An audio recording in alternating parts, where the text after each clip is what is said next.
Happy Friday. Welcome to our reading. I will just never be comfortable starting these things. Hello. How is everybody doing?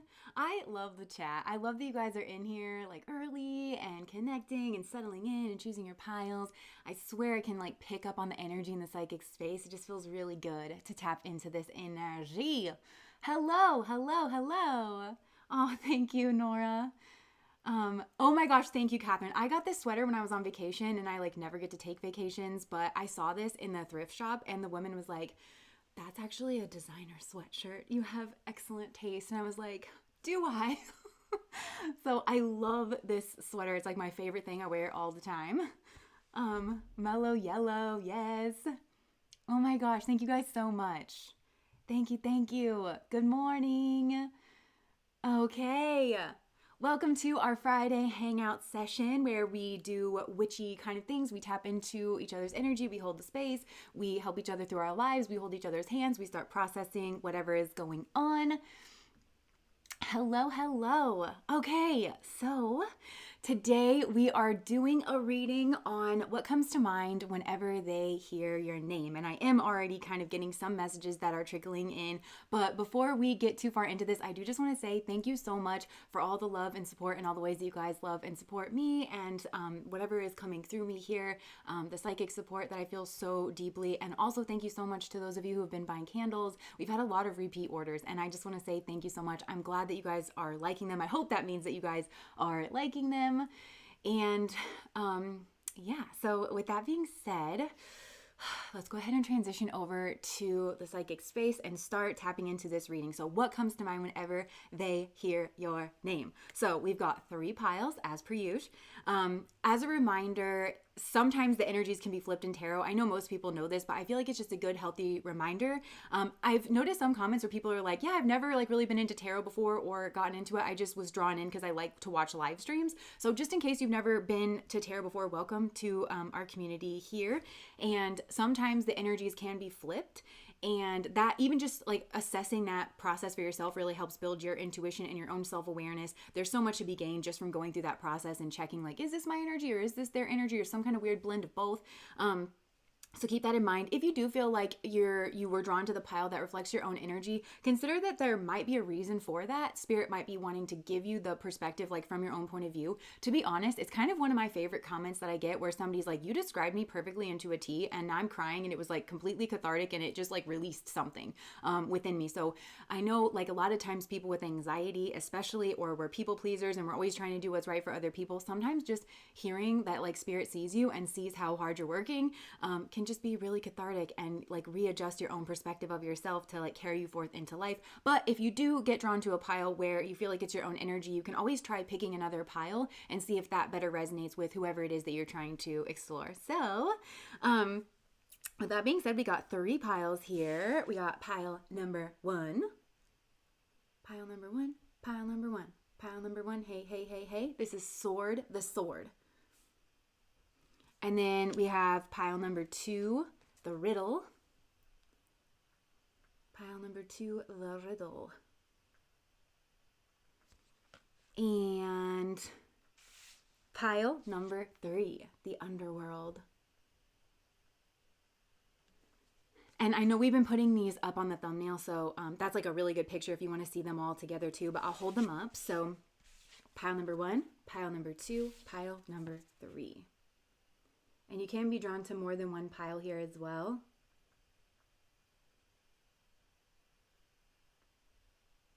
Okay. Thank you guys so much for the love in the comment section. Okay.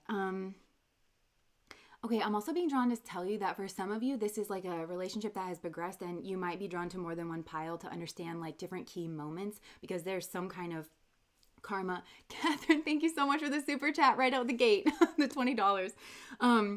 But I am hearing that for some of you, like there is some kind of karmic lesson that's being worked out here. And it's important for you to kind of understand like certain key moments. I feel like this, for some of you, this is a relationship that's had certain key moments. For others of you, it is going to be like just one pile. So just allow your intuition to guide you that way. Okay. Old English riddles. Interesting. Okay, so pile number 1, the sword energy. This is already a really interesting vibe. But I'm immediately hearing this song. It's like, where'd you go? I miss you so. Seems like it's been forever since you've been gone. So some of you, I feel like this person hasn't seen you in a while. You could have, I'm hearing up and left. You could have up and left a job or a situation. But even if you haven't, with this dual energy is coming through very strong. So you might have some kind of dual energy in your astrological chart, but this person feels like maybe you have two sides to your personality, and it comes out like, I feel like one maybe comes out in times of stress where you really have to kind of buckle down, or there's this other side to you that's maybe more social. So maybe this person, if they have seen you, it's like they've only seen you at work and they haven't really seen the social side to you. They want to like be able to hang out with you in a more like free, fun, kind of flowing sort of a way. And in that case, it's like, where'd you go? I miss you so, like whichever other side to you they haven't seen in a while. And they know that you're kind of like balanced in that way, and that there is like kind of those multiple sides. So I feel like this person reminisces a lot and they're very nostalgic. I feel like this person could be dreaming about you, but they're split in their memories of you, or the way that they kind of think about you, or whenever they hear your name, because I feel like they see there's some kind of memories that they have of you in a social scenario, and everything was like fun and like lighthearted, and there wasn't really a lot of worries. And then there's something else here that they think about that was maybe a difficult time or a trying time, or something else, some kind of like darkness or heaviness, or depression that maybe you had to deal with, or that the two of you went through together. Because I'm also feeling like there was an incident, right, with this sword of truth that's like kind of slicing down the middle. There was something that happened here, or something that occurred, or something that was said between the two of you, where it kind of brought out this like dual aspect, you know, where like this person was kind of made aware. For some of you, I feel like this person was made aware that you're not all love and light. You're not just a pushover. You're not a lightweight energy. Even though you're like very fun and you're very free, you're still like a serious person, or you can be a serious person. So I do feel like this person kind of thinks about those two sides whenever they hear your name. But I really am picturing like this like fun side. Like they really are thinking about that, and they're whenever they think of you, they mostly think of like very positive things. They really, really do. And for some of these people, it's like they compare you to them, and they feel like maybe whatever happened between the two of you, or something could have potentially drove a wedge between the two of you, some kind of truth being revealed or something like that. And they think about how they feel like they were in a negative energy towards you. Like it actually, maybe they were dealing with something, and then they said something or they did something that kind of took it out on you. And maybe that brought out the fighter in you, where you had to hold your boundaries, or you were like, wait a minute, whoa, like this isn't how I get spoken to. This is not how I get treated. And they realize that you actually could lay down the gauntlet. You actually could protect your own energy. And I feel like they're very sorry. This person's actually very sorry. And I'm hearing the word resentment. Okay, now I'm hearing Beyonce, I'm much too full of resentment. And I feel like this person feels like you're that way. So they know that they did something wrong. I feel like this person kind of does. Even if it was like very subtle. Because I feel like if you communicated something to this person, it was very direct, and it was like kind of a one and done kind of a thing. I don't think you dwelled in the energy for very long.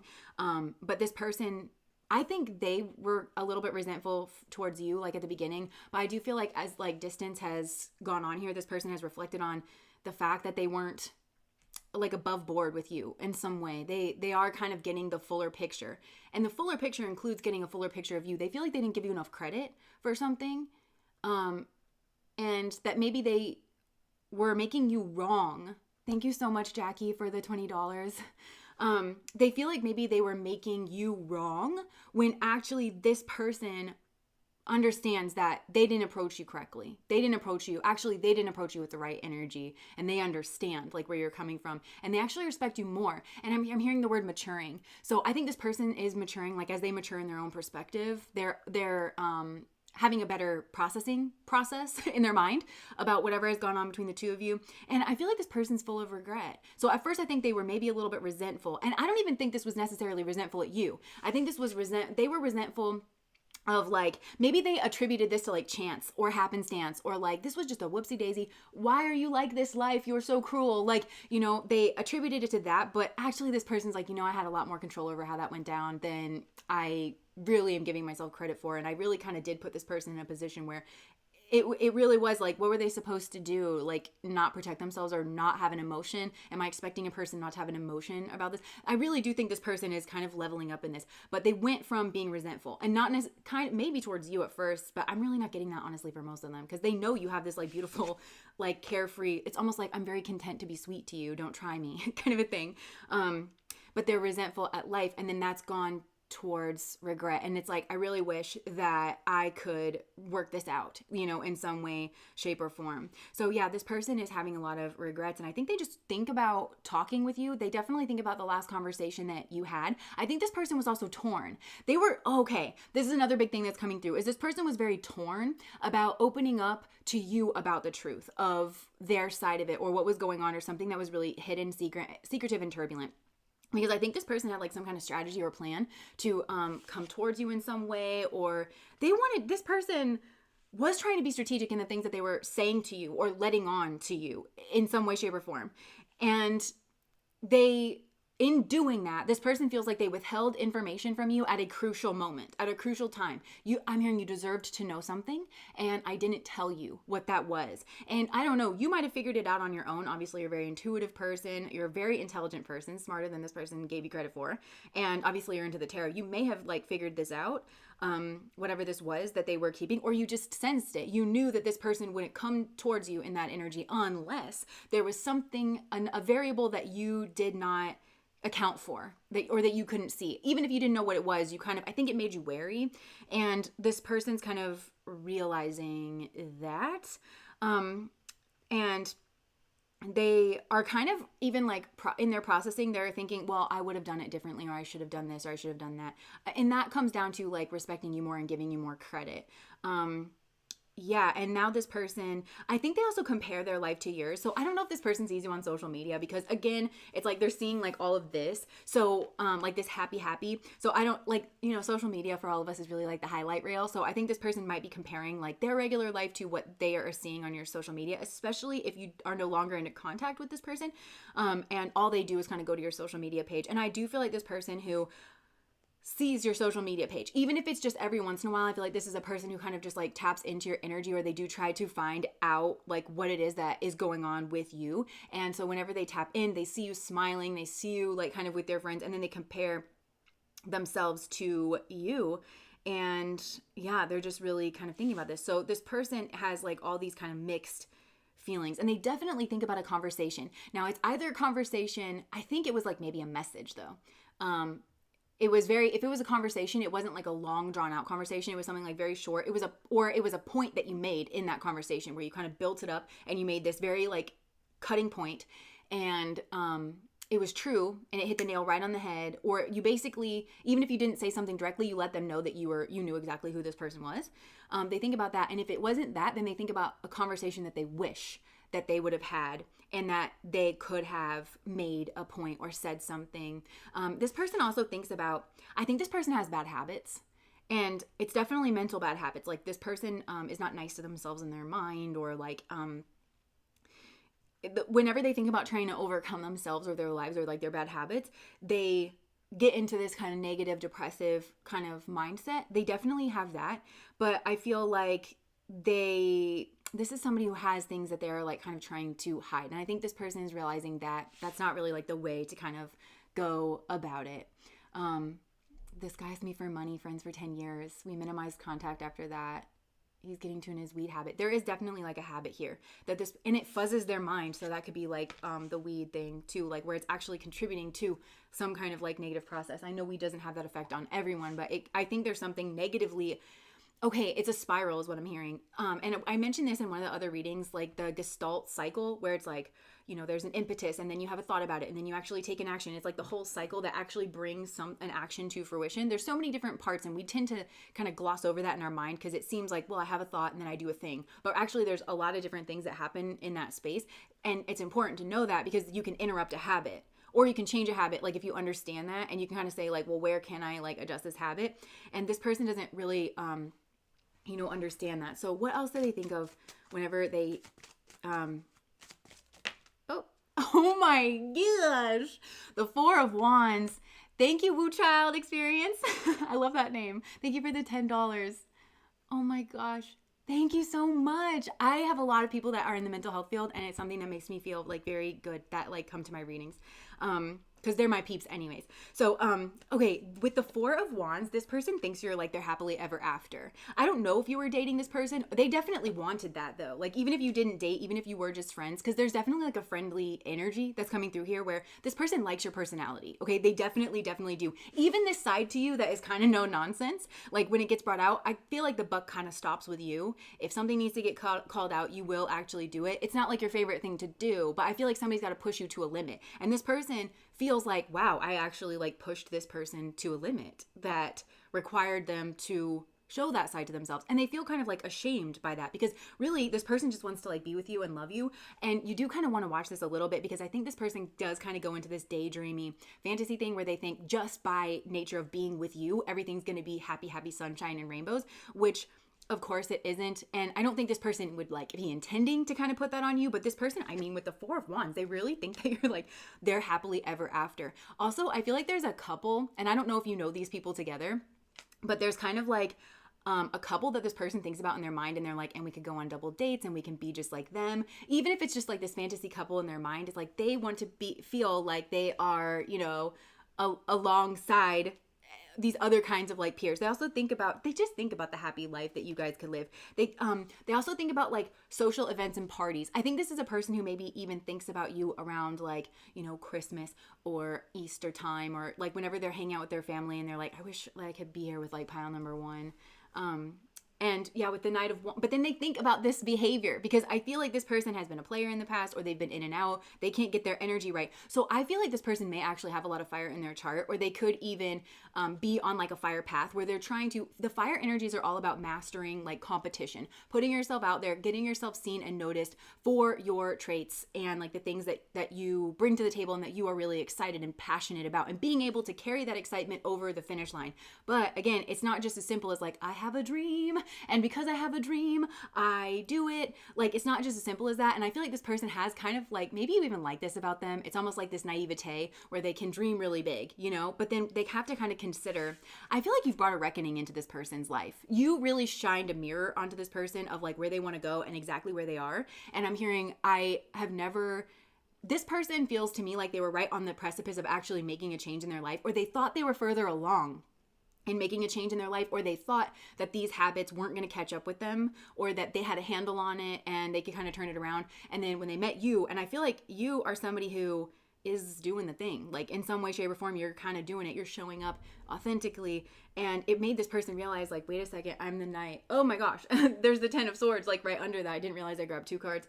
And yeah, so this person is kind of realizing, yo, I'm the Knight of Wands, and I am kind of in and out, and my energy can't actually carry us across the finish line to having this right now. So I think this kind of led to a crisis with the Ten of Swords, to be honest, a crisis around self. And this is the split in their personality as well, because Ten of Swords for me is actually Sun and Gemini energy, and I don't mean offense by that. I'm a Gemini myself. But I feel like it's that I'm seeing like this as a betrayal of the Sun energy, or the Sun energy being torn in two, who they currently are, where they currently are, and where they're trying to go. And this is reminding me of a quote where somebody says, if you want to kill your momentum quickly, compare where you are to where you want to be, like that full journey, instead of breaking it down into like smaller, more manageable goals. So I feel like this person has a problem with pacing, and that actually could lend them to a problem with excess. I feel like this is kind of a person with no chill, to be honest, and they just didn't realize that was a problem before. They just thought, well, I have an extreme personality and it's what people like. Ooh, it's what the people like is what I'm hearing. This person might like to party and be very social and have fun, which I think is why a lot of their dreams around you center around like these social engagements, because they wish that their life was more together. So when they were in those social engagements, they could like feel like their life was kind of together. I feel like this is a group as well where they could have noticed a person around you that is very attractive, and they feel like isn't your soulmate. You know, they're not offering like what I want to offer. I think this is another part of this person kind of looking in the mirror where they're like, this person ain't shit. This person's like not bringing it to pile number one. This person thinks very highly of you. So they also think that no one else deserves to be in your energy and no one else deserves your attention. And they judge like anybody else who's trying to approach you, or that and this is somebody who looks for that. They look on your social media, they kind of watch to see who's around you, and they're like, that person ain't shit. That person's going to hurt them. That person's going to betray them. But I feel like this person also may feel betrayed if like you are actually considering other options. Because again, I feel like this person gave you a reason to like cut them out of your life, or to be very firm about this is why I need a break, or I can't, like, I don't know, be involved in this. But then this person's like very confused.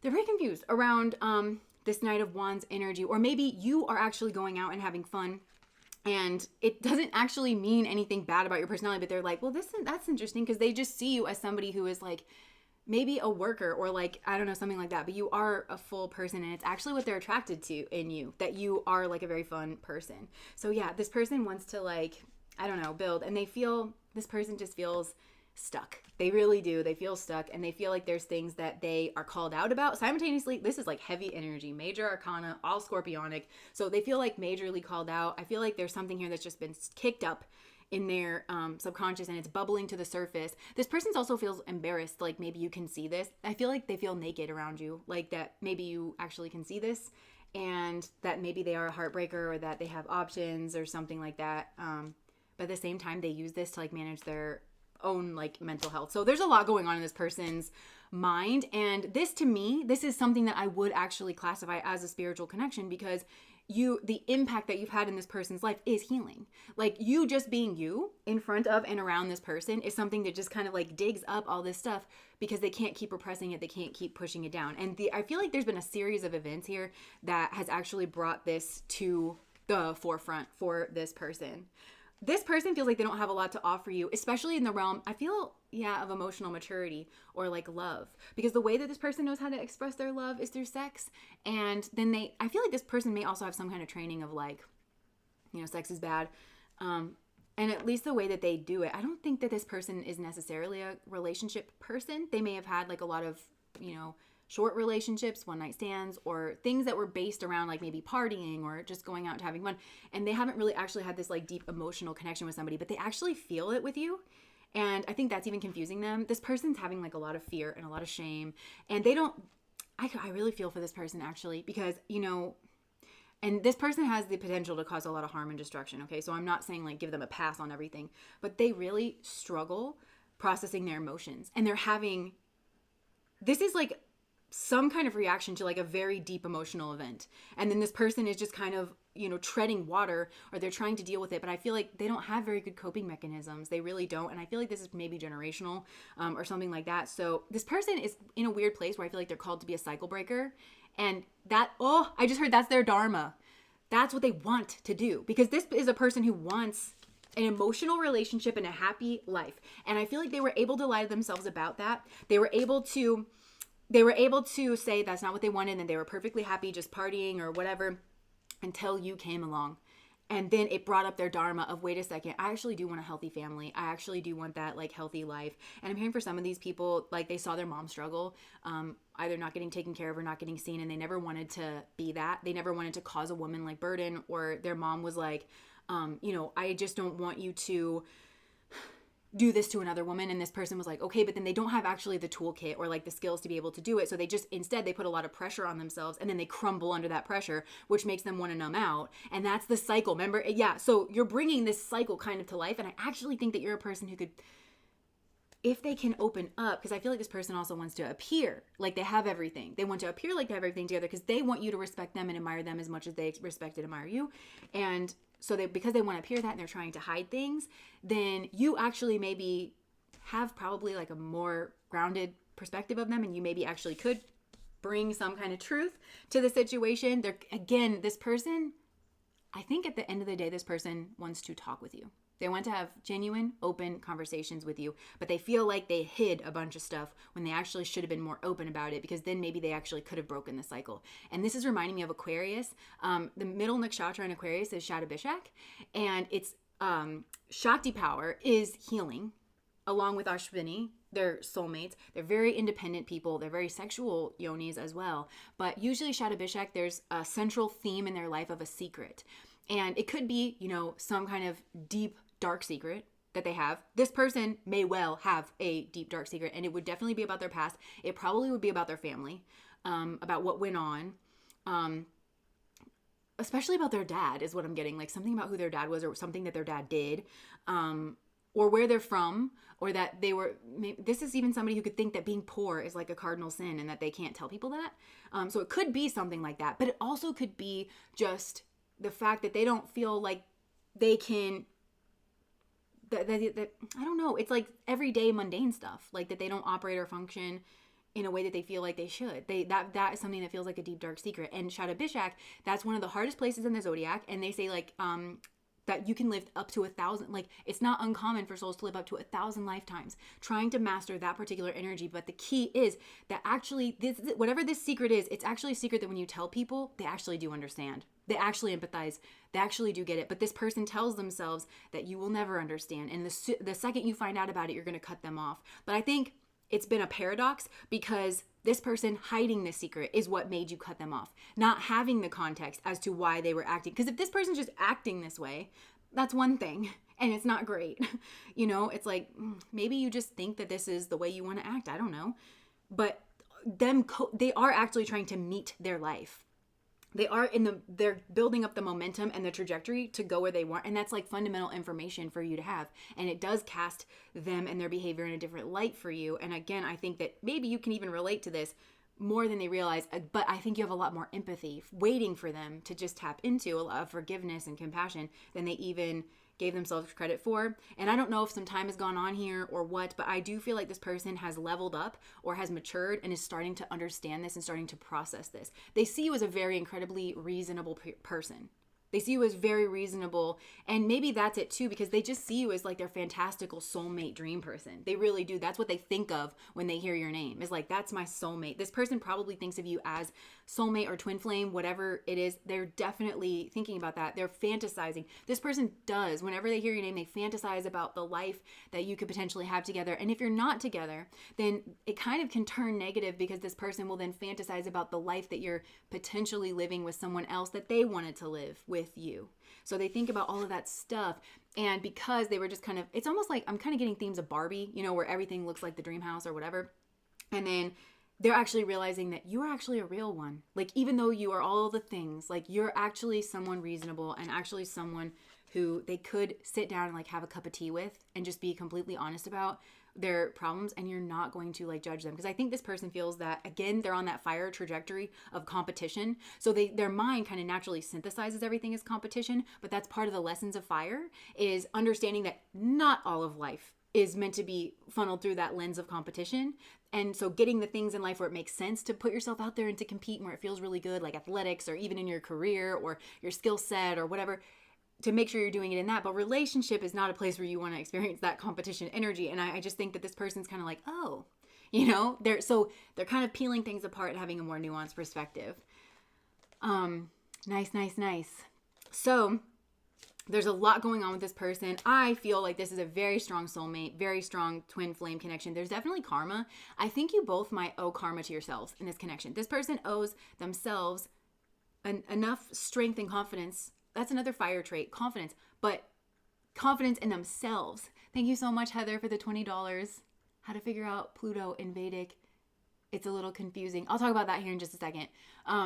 Yeah, like this person, I think they're going through a lot, and they owe themselves the confidence to put themselves out there, and I think this person has to give you your choice as well.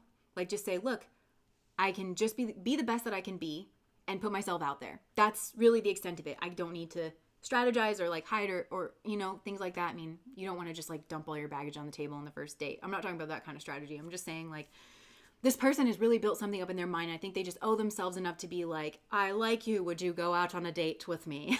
You know?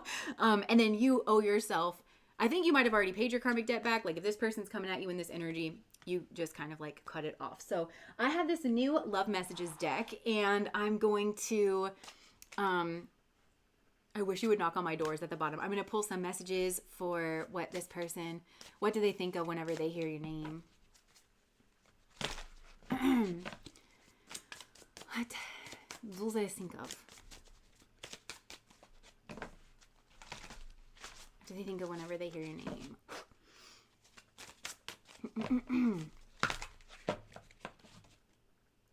I'm not the same person. I knew it. They are leveling up. This person, I think this person fantasizes literally about calling you, and literally about saying like, I messed up. And I see things differently now. I see you differently now. I'm not the same person. I understand that you're not the same person. I understand that you're not even the same person.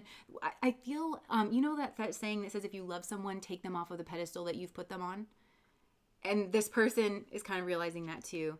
I never expected to fall in love with you so quickly. I knew it. Because this is a person who's not used to dealing in emotions. And I think they thought they had time to clear up whatever habits or whatever patterns that they had kind of like, and they didn't really think that the patterns or the addictions I think this person could be dealing with had the grip on them that they actually do.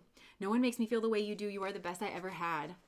Yeah. So if you were in a relationship with this person, they've never really experienced, no other compares to you. That is like really the vibe of this pile. Not all of these cards are like good cards like either. So you're getting a lot of them. I'm secretly obsessed with you. I kind of feel that way. This person does think a lot about this, and it is actually good for their growth because this person is picking apart a lot of stuff. They are actually gaining traction and making progress with this because they go back over. And I think, you know, how the research shows like with athletics and stuff, you go over the game, you think about how you would have done it differently, you visualize it in your mind, and when you're actually visualizing it in your mind, your body is actually making those connections of like how to do it better in the future. So it is actually getting you better. This person is actually getting better. I had my true desires for you. So this person might have tried to, again, I think it's because this person strikes me as like somebody who has an anxious attachment style, but it's more like, personal development school, Thais Gibson. She posted something on the community board the other day of the 4 different types of attachment styles. And I think it was called internal repressed. That's what I think this person is, where they kind of know that it's not cool to be obsessed with someone or to like have those anxious feelings of, I feel like I'm going to be abandoned if you know this about me or that about me. They kind of know, like, this is a socially intelligent person. So I think they kind of know that. And then they try to kind of keep it under wraps. They try to keep it hidden so that they come off mature or like whatever. But then they end up kind of tripping and falling and stumbling over themselves or letting people down. And they get embarrassed by that because this is a person who kind of wishes that they were different. But again, it's like they don't have the tools to like actually make the change. All they can do is kind of facade manage. But this isn't coming across to me anyways. And you know your person, and I'm reading for a lot of people, but this isn't coming across to me anyways, like a narcissist or someone that's like self-involved. This is coming across as a person who's genuinely anxious and afraid and not knowing how to deal with it. But they repress it underneath. I will take action soon. Please believe in me. This person, I'm hearing, I believe in you so much. I think so highly of you. I just want you to feel the same way about me. This is a person who wants to live up to the mantle of being your soulmate. And you are probably like me. I'm like naked on a beanbag eating Cheetos right now. That's a Ron White joke. What do you mean you want to live up to being like me? I'm just like a regular, normal, everyday person that watches my shows and like, you know, and this person, but they just think that you have your stuff together. And that it is like the highest compliment for them to be worthy of like being in a relationship with you. And I'm not the same person is at the bottom of the deck. So, wow, Hazel, I cannot believe you watched this on 2x speed because I feel like I talk really fast. But nice. Okay, so that's what I have for you guys for pile number 1. And I still kind of have a little bit of a message for that. Going back to Heather's comment where she says, if you could speak how to figure out Pluto in Vedic astrology, it's a little confusing. I kind of feel like this person's understanding that you have 2 different like worldviews and world concepts, okay? Because Pluto in Vedic is kind of an oxymoron, okay? Except for when you're starting to get into the new versions of Vedic and Jyotish. Traditionally speaking, the Vedic system did not factor in the outer planets. Neptune, Uranus, and Pluto, because you can't see them with the naked eye. And so their whole system really works with the inner planets. They just don't really factor them in. Again, now that we do see them, there are certain factions of people who do Vedic astrology that actually are starting to kind of like calculate them in. And in that way, it kind of works very similar to Western astrology because Western astrology has really pioneered a system using those outer planets. And I actually find it very powerful just to even know where they are. But also my process, like when I'm looking into a chart, I actually find it very powerful to go back and forth between the Western and the Vedic system. What I have noticed, like between Western and Vedic, they both say the same thing. It's just the way they say it is different. So the Vedic system is no less complete than the Western system because it doesn't favor using the outer planets.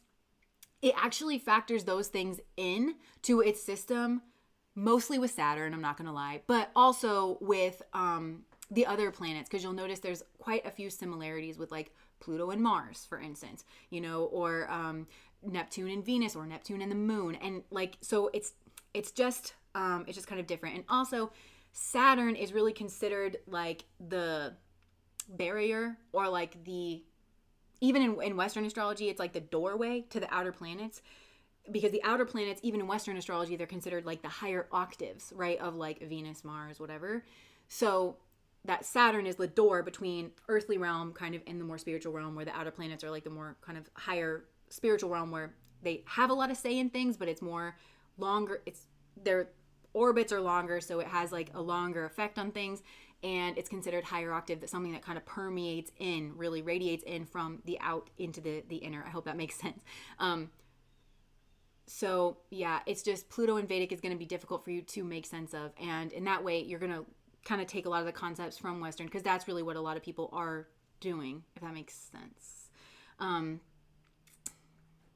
Oh yeah, you're my fave. So that's what I was saying, is that I feel like there could be a difference in your worldview, but you kind of get to the same thing, where like, again, Vedic and Western, to me, when you read somebody's chart in Western or you read it in Vedic, it says pretty much the same thing. It's just, it's interesting to see the difference between, oh, well, their moon is actually saying this in Western, where their Mars is actually saying that aspect in Vedic. But it's just the way that everything's kind of stacked up. So you're looking at the same thing, and both are valid ways of looking at the same information. You know, it's just, how does it kind of like come through, if that makes sense. Yes, Texas Built says smash that like button. So I hope that makes sense. Yeah. And to be honest, I kind of like the Vedic system as it is, like not necessarily using the outer planets in it, because again, it is so whole and it is so complete. But Vedic astrologers are no joke. There is 16 different divisional charts in Vedic astrology. Are you kidding? Like, they have so much friggin' knowledge. It's insane. You could probably spend your entire life learning about Vedic astrology and not know all of it, which is why I just like am so enamored with it, and I just kind of like bow and prostrate. It's like hard to get involved in Vedic astrology because it's very intimidating at first, but when you connect with someone who really loves it, which I hope a lot of you guys feel in me, because again, I was like very wary of it, but once you connect with somebody who loves it and you're like, oh my gosh, this actually does make sense, oh, this really is interesting. I mean, it's a playground that you can just, especially if you're psychologically minded, or if you just like looking into like the aspects of human nature, I mean, you can just go and go and go and go and go and go and go and go. And there are people who just like really know their stuff when it comes to Vedic astrology. They're out there and they're fascinating and just really intelligent. So okay, nice placements. I do speak to Pluto placements. Okay, so let me just say this and then we'll move on to pile 2. What I do here is very Venus Pluto, okay? Because in my chart, Western and Vedic, my Venus sits in my 10th house, basically connect my midheaven. And in Western, because my Venus is in Taurus, in Western, so I come off, right, on the midheaven, I come off very Venusian and I come off very Taurian, but Taurus is connected to Leo in Western. Leo is my rising sign, so it actually goes into my first house. I come off very Venus, so very balanced, very diplomatic, very fun, very nice, very pleasant, very broadly intelligent. I don't come off necessarily as a specialist, I don't think, like in any one thing. I feel like I'm a specialist in being a generalist, if that makes sense, and I think the world needs more of us, where different fields can kind of talk to each other through love. But my Venus is also directly opposed my Pluto, which sits in my 4th house, connect my IC. Very intuitive, very psychic placement. Also via the Essentia, and I know it's not how you say it, but the Essentia placement, which is the signs that overlap in Western. My Neptune and my Pluto are conjunct right there on my IC. That's like very, very psychic, especially when I sit. It's that IC axis rules over thresholds, so especially when I sit next to a window or something, or like technology, I'm sort of built to do this. That's why I feel like I'm very much on my path. So I talk about love and relationships, and my whole worldview, I think all of life can be processed and understood through relationships. You're having a relationship with your money, you're having a relationship with your boss, you're having a relationship with the planet. So that's, to me, that's my like entrance point, and that's kind of what I share. But there's a lot of power that has gone on, and frankly a lot of trauma. None of this came for free. And like kind of processing that with the Pluto. So Pluto for me, and what is hidden and what is buried, it really is the powerhouse. And also what has the power to destroy us is like power. So for me, a lot of my Venusian knowledge, because I have a way of being like, you don't need to be scared of this, because I've lived it and I've learned that you don't need to be scared of this. but I am obsessed with Pluto. I love Pluto. My Venus is like, I love this kind of like Pluto stuff. So yes, I talk a lot about Pluto just because that's how I make sense of the world. Okay, so pile number 2. Let's go ahead and move on. It might even be that that there is a lot of Pluto connecting in pile number 1. A lot of things that are hidden, buried. I feel like I spent most of the time talking about that here with this person. It is a connection where potentially you are accessing this, and they see you as Venus maybe, and because nothing is we're never off course, we're never off track. So yeah, I feel like they could potentially see you as Venus, like you don't struggle in the areas that they've struggled, but they might not realize that you've actually dealt with maybe a lot of similar themes. Pluto's all about transmuting it, coming out the other side. So really, this is a difference of perspective. So really this person thinks that, they compare themselves. In reality, you're the hope. You are the goal. You are the example of how this person can go about their life, which again makes it a very powerful, potent spiritual connection. Okay. So pile number 2, moving on to the riddle. I'm just going to take some water and clear my palate, energetically speaking. Okay.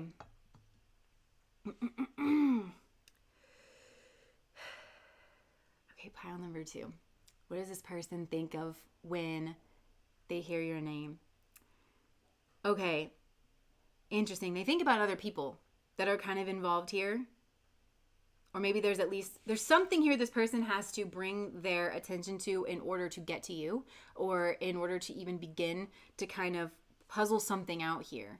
I think you yourself are a riddle to this person. Your connection with this person is a bit of a riddle or a bit of a conundrum. I'm almost seeing this riddle energy here as like a karmic knot. So there's some kind of like connection or something that they're trying to kind of get to and untie. There's information this person wants about you, but in order for this person to kind of get there, there's something else they have to get through first. And they kind of think about that.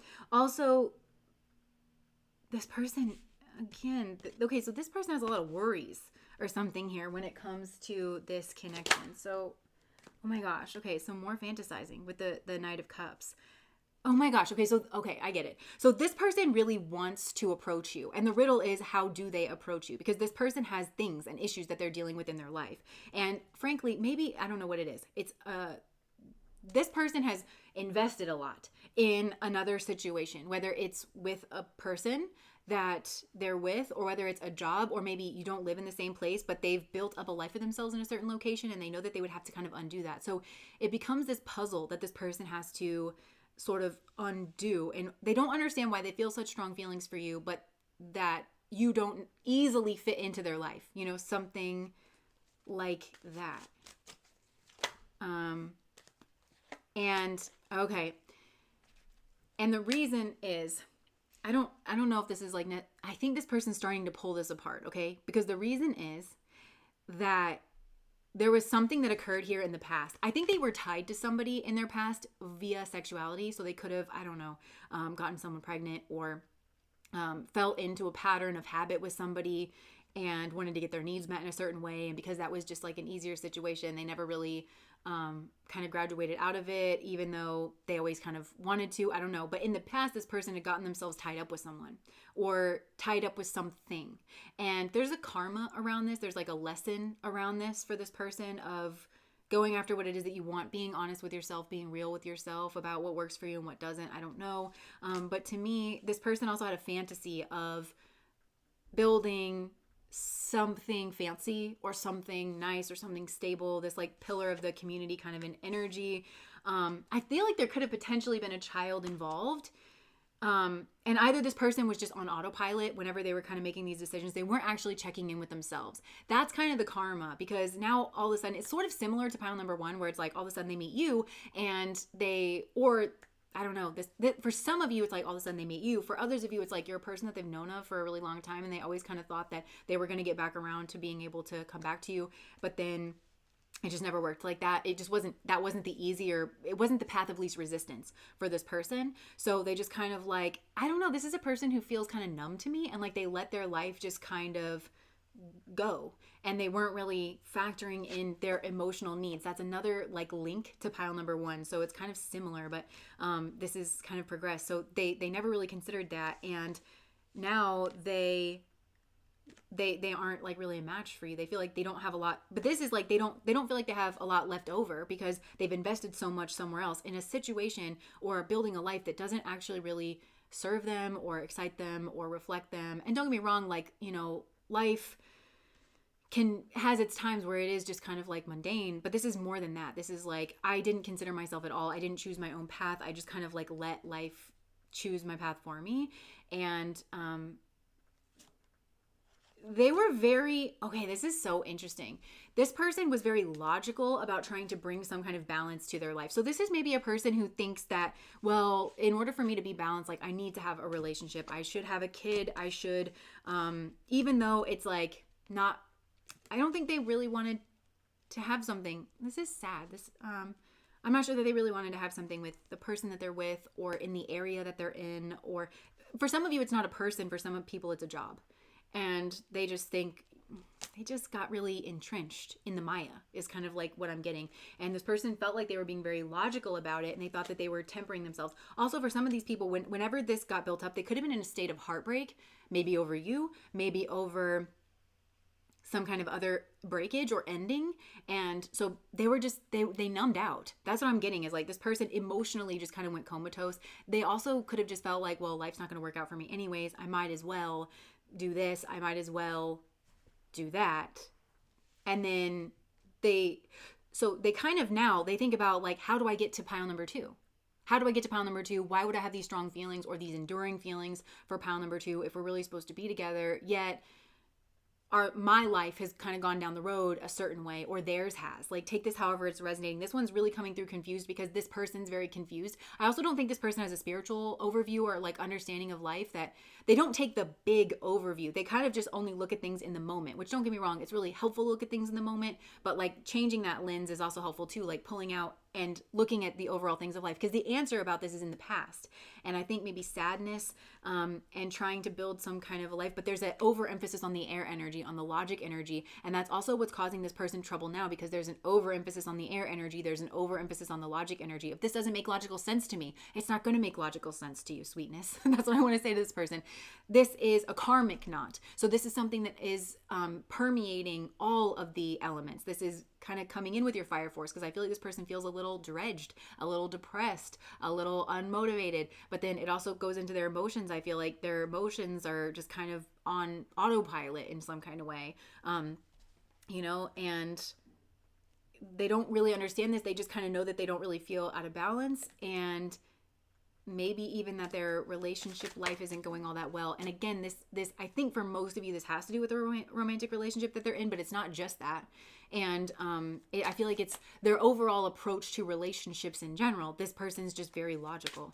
So what else comes to mind? So this to me also strikes me as a person who's a little bit, in terms of the processing, a little further behind actually than the pile number 1 person. They're kind of just starting to acknowledge this or to open this up, because again, this is a person who doesn't really deal very well in their emotions. But this is a person who distracts themselves. So when you come to mind, I feel like it pulls them out of a stupor almost when they hear your name.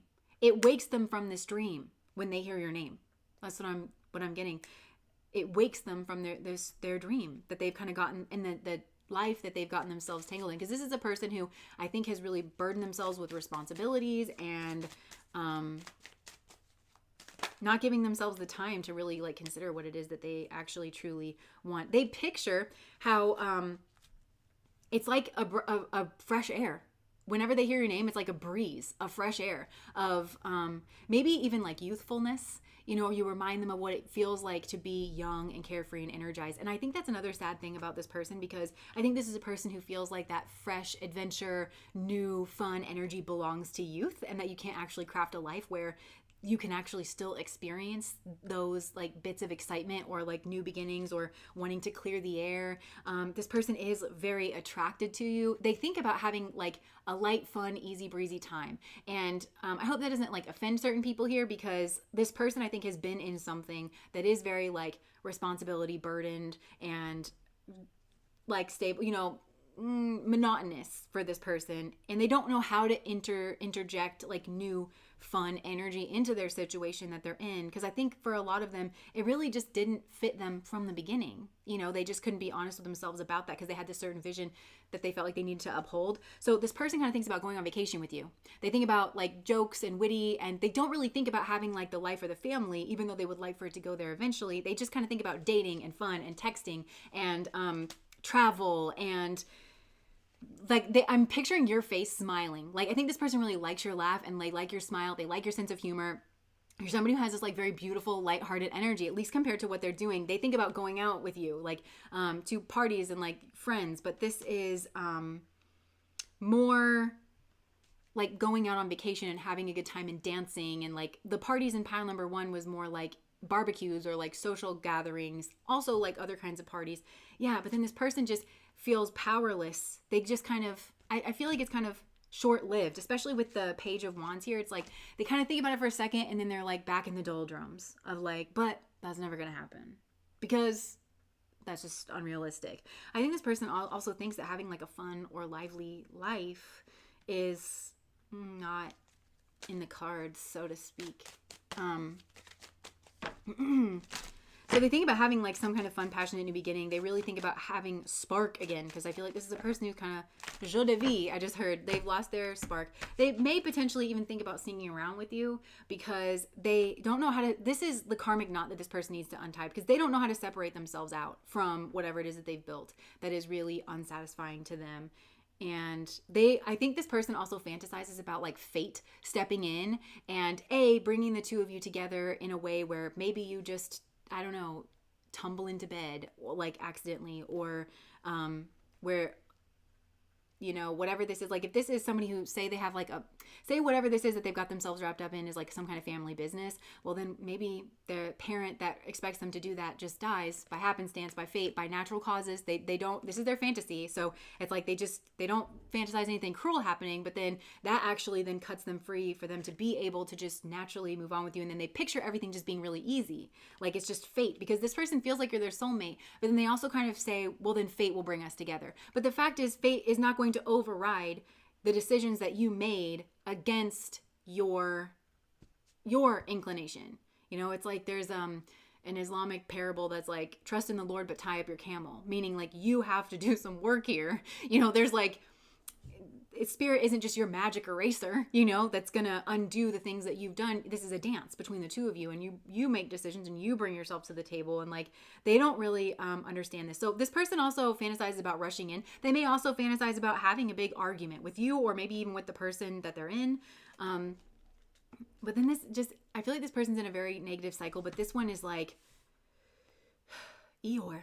This is like very low energy, very depressed energy, just working. Nothing's actually working for this person, kind of thing. And maybe they're keeping this a secret.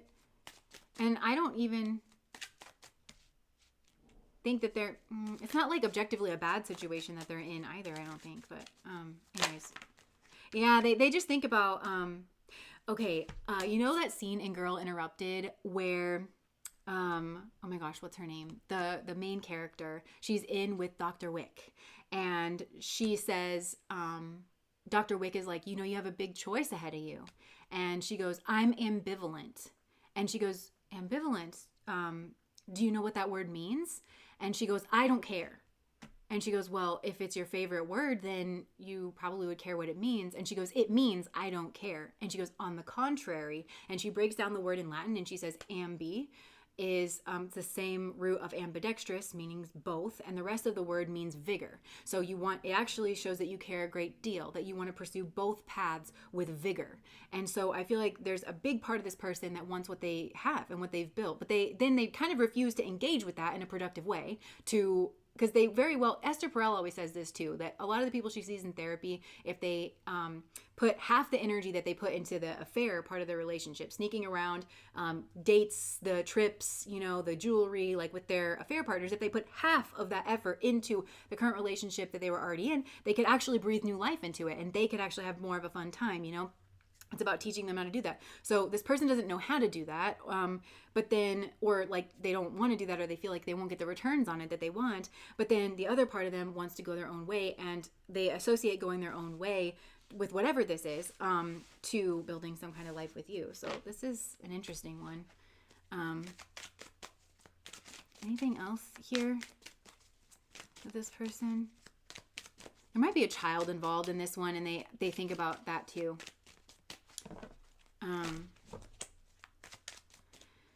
This as well is a very spiritual connection, but I feel like this person's right where they need to be honest. Because I think this is a person who, again, they think if they change the environment. Oh my gosh, that's another quote from that movie, from Girl Interrupted, Angelina Jolie's character, where she's talking to the one who left and had all the wicker furniture. I'm so sorry if you guys don't know this movie and you're like, why are you talking about this? But she says, you changed the environment, but you didn't change the situation. And this person is prone to changing the environment and not actually changing the situation, because they don't understand that everywhere you go, you bring yourself. So this person, I feel like you and their connection with you and all these things that they think that they can have with you is actually placing them right inside themselves. The karmic knot that this person needs to untie is actually within themselves. They don't know how to be happy, this person. They don't know that to a large extent, that's what this person doesn't understand. To a large extent, this is all under their control. And they think that it isn't. They think they need to make some big change in their environment. And in reality, they need to change themselves. And they need to change their own worldview. They need to stop feeling so stuck. This person feels impotent, and they aren't. I actually feel like this person, comparatively to a lot of other people in the world, I feel like this person actually has a great amount of control. Oh my gosh. You know what? This is a fantasy that, to me, it's like they're coping, but they're not actually graduating out of this, because this is a person who just fantasizes about rushing towards you and having this soulmate connection and just having this beautiful family life and just having this beautiful dream and being able to travel and taking certain trips and traveling to you, bridging the gap between the two of you. It's fervent, but then it causes them anxiety, and it should cause them anxiety. And forgive my bluntness, but it should cause them anxiety, because this is just going to go the same way that this first situation went.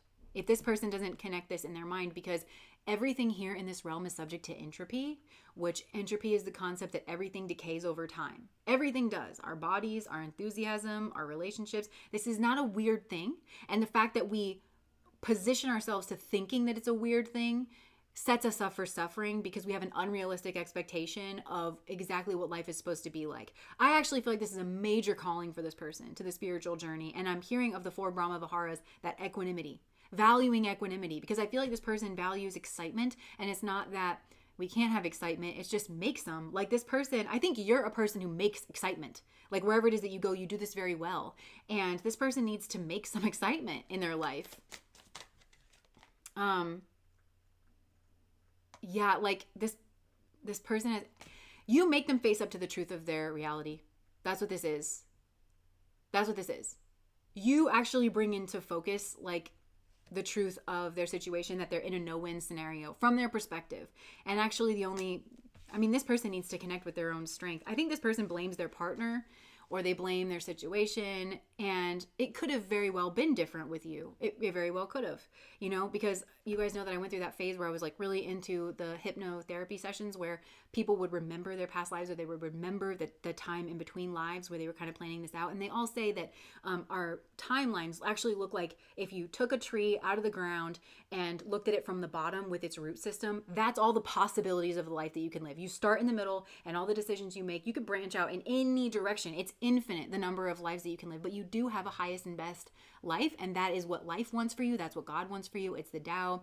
It's not necessarily a problem-free life, but the problems you have build you, and all those kinds of things. So really your free will is just the power to say no to that path, and to intercede, and to interject, and to interrupt that path. And we all exercise our free will, and this is a part of the learning process. And so I do feel like this person's being encouraged to debrief, but right now this person's really stuck in the fantasy of being with you. And I think this is a reality check for you to understand, is that even though the kinetic energy between you may be strong, you may well be soulmates. This could even be the person that was like your highest and best path. So things potentially may have been, you would have had different challenges than what's going on here in this relationship. And it might have been easier, yes, to a certain extent, because of the traits you have and the traits they have and the way that they combine together. It very well could be that. It also could be something completely different.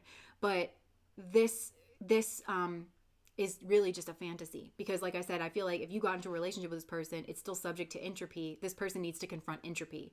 They need to confront realistic expectations, and they're not doing that. This person really does not. They lack wisdom. They kind of lack that like wisdom perspective. They can't win this way, but it's like they can't win because they need to meditate. I feel like this person needs spirituality. They need an elevated perspective. They need a realistic perspective. But this person, they just think that because they're fantasizing about you, their ego is very much in charge, and they're like, but I want that. But I want that. So let me get some love messages here from this person. I'm not a fantasy, and they need to interject their own excitement, not my job. Exactly. And I don't think this person too would think like, oh, well, that's your job. But I think they kind of, without thinking of it this way, they just think that would be naturally what would occur between the two of you.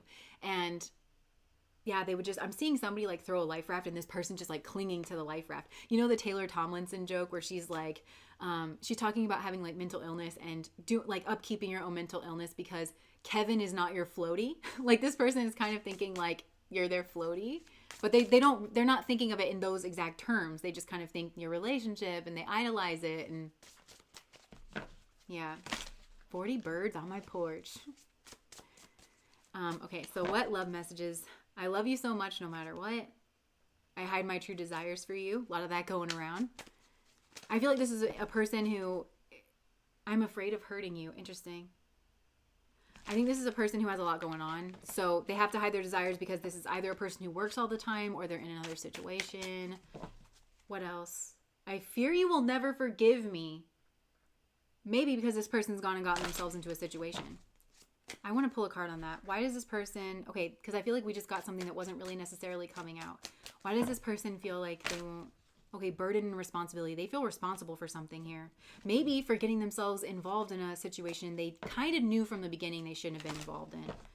And maybe I'm hearing this person's parents could have put pressure on them. You know, we pick up on a lot of that. It breaks my heart to know that there's so many people in the world that are under so much pressure to like make decisions in their life that don't serve them.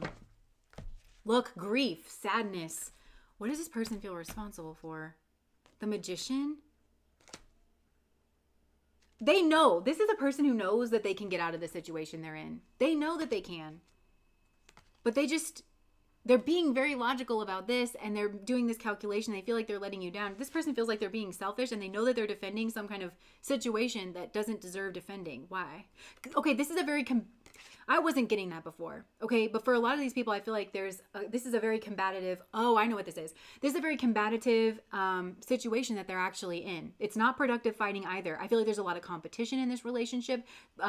So it's either... I'm getting this is either a relationship with their parents that put a lot of pressure on this person to be one way or to be away from you because they have to study in this city or whatever, or this is a partnership that this person is actively in. It's very combative. The arguing is not productive. There's a lot of competition going on here between the two of them, and it is a literal physical manifestation of what goes on inside this person. Because I'm seeing the Rebel card in the Caroline Miss Archetypes deck where it says rejecting systems that not do serve spiritual needs. Look, I got a fire up under my butt. You hear I'm talking now, and I'm like, and no. Like, this is the other side to this person. So the first part of the reading, the energy that I was in that was very depressive and sad and just felt hopeless is one side. And then there's another one that's like, and no. And this doesn't serve my inner needs. And you represent the path to this person that if they were to choose, make all the right decisions that frankly don't even have anything to do with you, but the right decisions in their life to clean up the mess in their life, they would have ended up on a path with you. That's what makes you the highest and best path here in this situation. But this person is stuck. They're stuck on the fence of their own inner conflict where they can't tell whoever this is in their life, whether it's a parent or a partner, to stuff it, and that actually, no, they are not going to stay in this nonsense, because this is maddening. I feel like this is like very contentious. They also could potentially be with, again, this could be their parent that makes them feel like they need to compete for their attention, or with their siblings for something, or it's a partner that makes them feel like they want to compete, they want to play games, they want to make them jealous, they want to bring in third-party situations. Even with their own child is what I'm getting. Like, they try to pit their needs against their own child's needs. This is like very contentious, and that's why they feel ashamed, is because this person knows that it's bad for them. But there's some weight here, and it's linked to the material world, some kind of like bullshit satisfaction. And I don't like to diminish that, because look, monetary security is a very real thing. We're look at like people's issues with like the inflation and everything, all the struggles that people have, that's very real. And you can't ignore that for people. So I'm not one of those people that's like, money, I don't understand why people struggle with money. Like, no, I get it. Like this person gets it too, So it's like on the one hand, it's this. So they're fighting, this person is at war with their own nature. And they've created a situation in their life. This is what they feel guilty for, because on some level they understand this. They've created a situation in their life that is a literal physical manifestation of their own inner turmoil. They need to deal with it in their inner space. If this person tries to deal with this stuff in their external space, either by trying to have an affair with you or trying to get with you and not doing the inner work and understanding like what's best for them, this is definitely a person who's called to the spiritual journey, which I think we can just stop and say like, good job, because this person is actually ready to actually be on a spiritual journey. But yeah, this is like a lot. This is my Emperor Wannabe card, the Four of Pentacles. They're afraid of something to do with money, monetary difficulties. And they're like staying stuck in their own energy. They're blocked off from their intuition. They're blocked off from their heart space. They're rooted in place. That's why they feel ashamed, because they know that they're not actually strong in the way that they want. This is reminding me of something I posted on my community board not too long ago, where they said, maybe the universe isn't actually testing you. Maybe it's giving you a chance to practice who you say you really are. And I think this is a person who thinks they have a lot of dreams, and they think that they're creative, and they think that they're a go-getter. They think they're the magician. They could think that they're a jack of all trades, or that they're somebody who's very capable and competent. But then on this precipice, for whatever reason, they don't feel like they can handle it. So they kind of know that they've made a hypocrite of themselves, and that they don't feel on the inside the way they present themselves to the world. They know that. And again, I don't feel like this is a person who's like narcissistic and like just doesn't care about anyone else. I think this is a person who has had a lot of weird external pressure in their lives. Spirit won't have it. Frenemies. Interesting. Okay. Yeah, this person feels blocked, and they could even be manifesting a tower, because remember what I was saying, this person sort of fantasizes about some kind of like fate event happening. They could very well be manifesting this in order to like get their wish fulfillment and to like be alone. This person, this is so sad. I feel like it's this person's fantasy that something just happens where they like get left alone. And I do think there's a big part of this person that at this point, at this stage in their life, because of being in something really contentious or competitive for so long, they just kind of want to be alone, at least for like a good cycle, a good phase, in order to like assert their own power in this situation. But this is secret. This is secret because they feel like people wouldn't understand. Because maybe this is a person who feels like they have everything. Maybe they feel like their partner wouldn't understand, so they have a lot of grief and a lot of anxiety. Yeah, because this person also has some traditional values, and they like being the King of Pentacles. And that is like very real, one side to them. This person has a lot to sort out. And it's all internal. It's all internal. And you might not want to hear this, but it's not even, well, I don't know. Never mind. I don't know where I was going with that. Okay, so let's get back to the messages here with this person.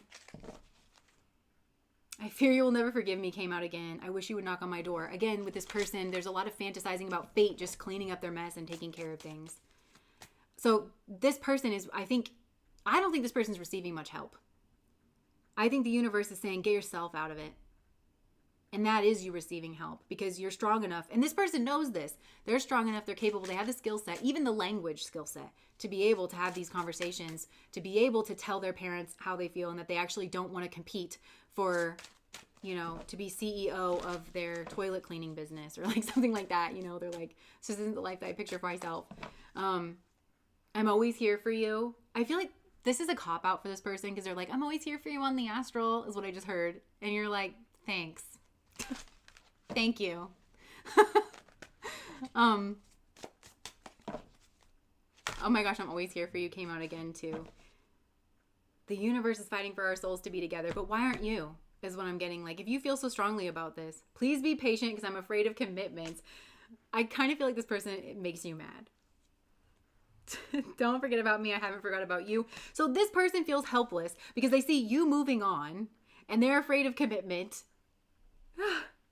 But why are they in a commitment if they're afraid of a commitment? What is going on? This person's a mess. This person is the riddle, okay? And I think they project out that everything is just so confusing and they just don't know which way to go, and they need so much help and they need so much assistance. And this person's guides are just kicked back like, you are really doing the most out here with this. Like this isn't actually a problem. You're making this confusing. You're making this a problem to justify not making the decision that you know you need to make. You need to stop sitting on the fence. You need to either leave the situation you're in, whatever it is, stand up for yourself, or understand, because I feel like for most of these people, they're in a very contentious situation, but if they're not, it's like, then you need to choose to invest where you've already built your life, you know? Because you can actually inject, I think it's a smaller group here, but it's like you can actually inject more fun and, you know? And I feel like, yeah, this person is the riddle. And they feel like life's a riddle. They feel like they're stuck because it makes them feel better about not being able to do what they need to do. It's just an excuse. I feel like this person just has excuses. And I think they really despise people who are like this. Like they know this is like not the energy that they want to be in. So for some of them, it's just this one situation in their life, or it's just this certain phase of their life. But this is their own karma that they need to work out. So on the one hand, it has very little to do with you, and the solution has very little to do with you. I think your karma in the situation is just being, I'm hearing, do yourself a favor and take mixed signals as a no. This person may send you mixed signals, and I feel like your karma is just cutting away from it and just being like, this is a you problem. I love you. I wish you the best on your journey, but this is really a you problem. Okay, so I'm just going to get a couple more message cards and then we're going to move on to pile number 3.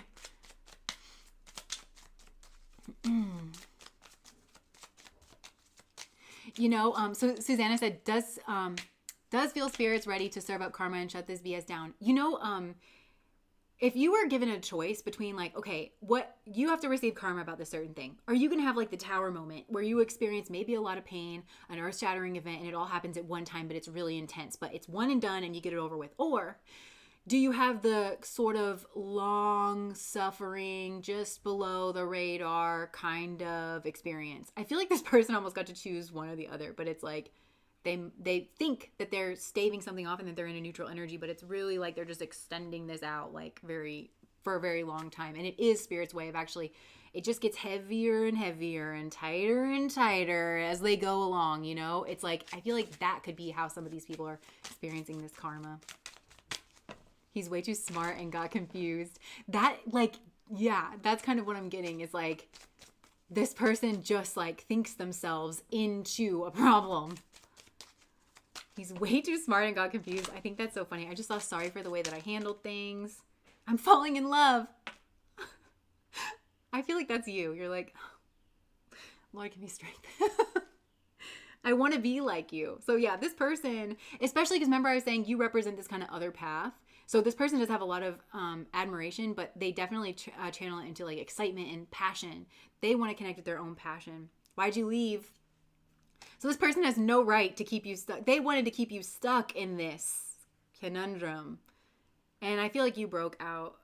I feel you were unpredictable, but this to me is like, because you live your life differently. You live your life excitedly and passionately. Wow, you are beautiful. I'm very attracted to you. I secretly admire you. Okay, you hurt my feelings. I saw that. But I think it's when you left and when you moved away. Again, this was the mirror that this person needed. Of like, you protect your energy and you are not going to put up with this. Well, this person needs, I feel like you showed this person the way out, to be honest. I never should have let you go. I kind of wonder if you didn't have history with this person before, or they shouldn't have never let the dream of you go. Because I think for some of you, that was it, where it's like, they just thought that they're never gonna find somebody that they feel a certain way about, so they might as well settle, you know? Or for some of you, they did know of you in the past and it was always the dream to kind of get back to you, but then they just kind of got caught up in, good girl, Luna. That's a good Looney. Okay, so Luna always scratches on that when she wants attention because I'll be like, good girl, because I don't want her scratching on the furniture. So we try to like hype her up when she does the right thing. So I feel like this person could potentially be doing things that they know you like because they're managing their emotions, like my little Luna cat. Yes, Looney, tell the people. They want you to be like, good job. So they try to show off around you, this person. All right. So that is pile number 2. Glad that's over with. Some of you, that's how you feel. You're like, whew. And you might even feel lighter when you kind of cut ties with this. Because I feel like you got the consequences somehow of this person's indecision and inability to kind of cut ties with an energy that a karmic cycle that they needed to. Okay, so pile number 3, water and a palate cleanse energetically. Made it out. Whoop. Luna with the great timing. You want to come say hi? Come here. You come here, Linny. Aw. You know these people love you, right? When you go through your health problems. There's my cat, guys. Yeah, she's purring. You gonna read the cards, Nina? You wanna read the cards? Okay, sorry. I needed that. I needed that little love sesh. Okay. So, pile number 3, Luna Cat. So, okay, Luna is like here and giving a lot of love. So I'm feeling, and then we have the underworld, and she just comforted me. So I feel like you comfort this person maybe through their darkest of times, or you did do this, and this is something that they reflect on. And, you guys are so sweet. Let the cat pick.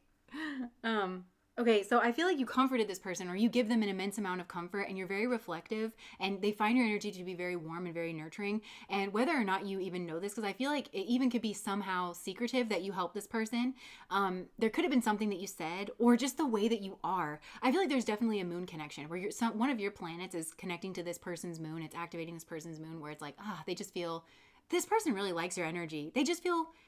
I feel like they just feel immediately comforted whenever they think about you and whenever they think about your energy.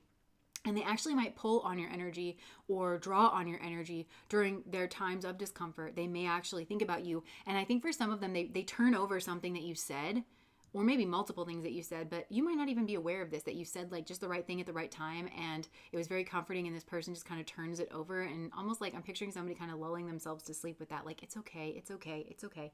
And yeah. So, and for some of you, I am hearing like this person might pull on your energy, and it might be something that you want to be a little bit aware of, just kind of psychically speaking. I think you might have like a really strong psychic connection with this person, where there could even be distance between the two of you, and you just kind of feel it when this person is kind of down. This person's going through it right now, and so I feel like they're thinking of you. Oh, I heard an NSYNC song.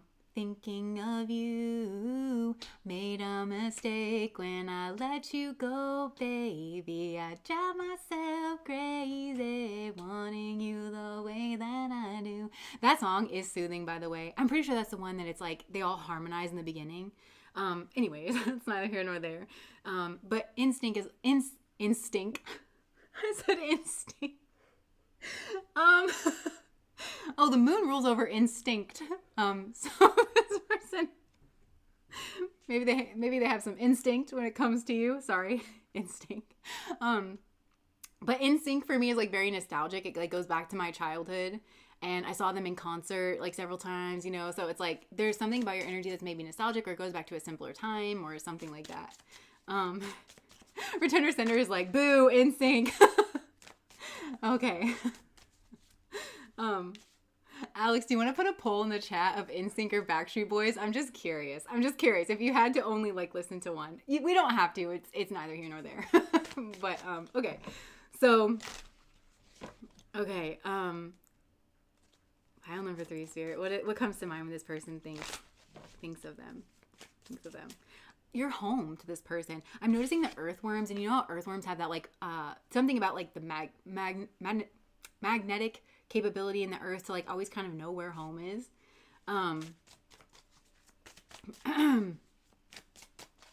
Yeah, like you always lead them home. You feel like home, and you always lead them home.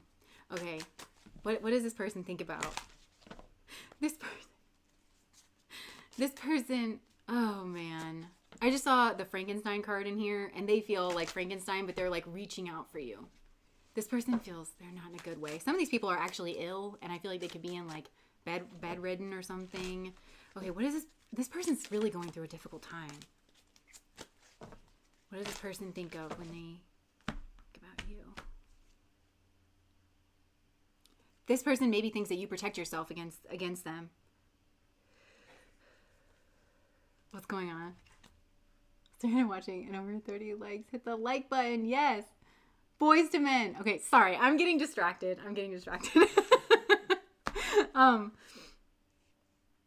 Okay. Interesting.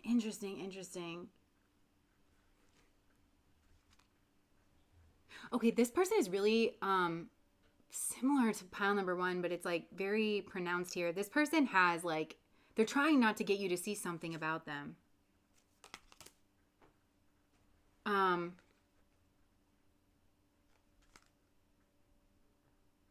Maybe even that they went through a breakup, but they feel like they deserved it here. And like they're very actually sad. And this person could have a drinking problem. So this person, I'm feeling like with the Five of Wands, they feel defensive or protective, but it's about this underworld experience. It's the fact that they're going through an underworld journey. They don't want you to find out something about them. They really don't want you to find out something about them. And they feel like maybe you already did, actually. They feel like maybe you already did. And this person's very regretful that maybe you don't have the same view of them as you did in the past. Ooh, that's like really heavy. That's like coming out here.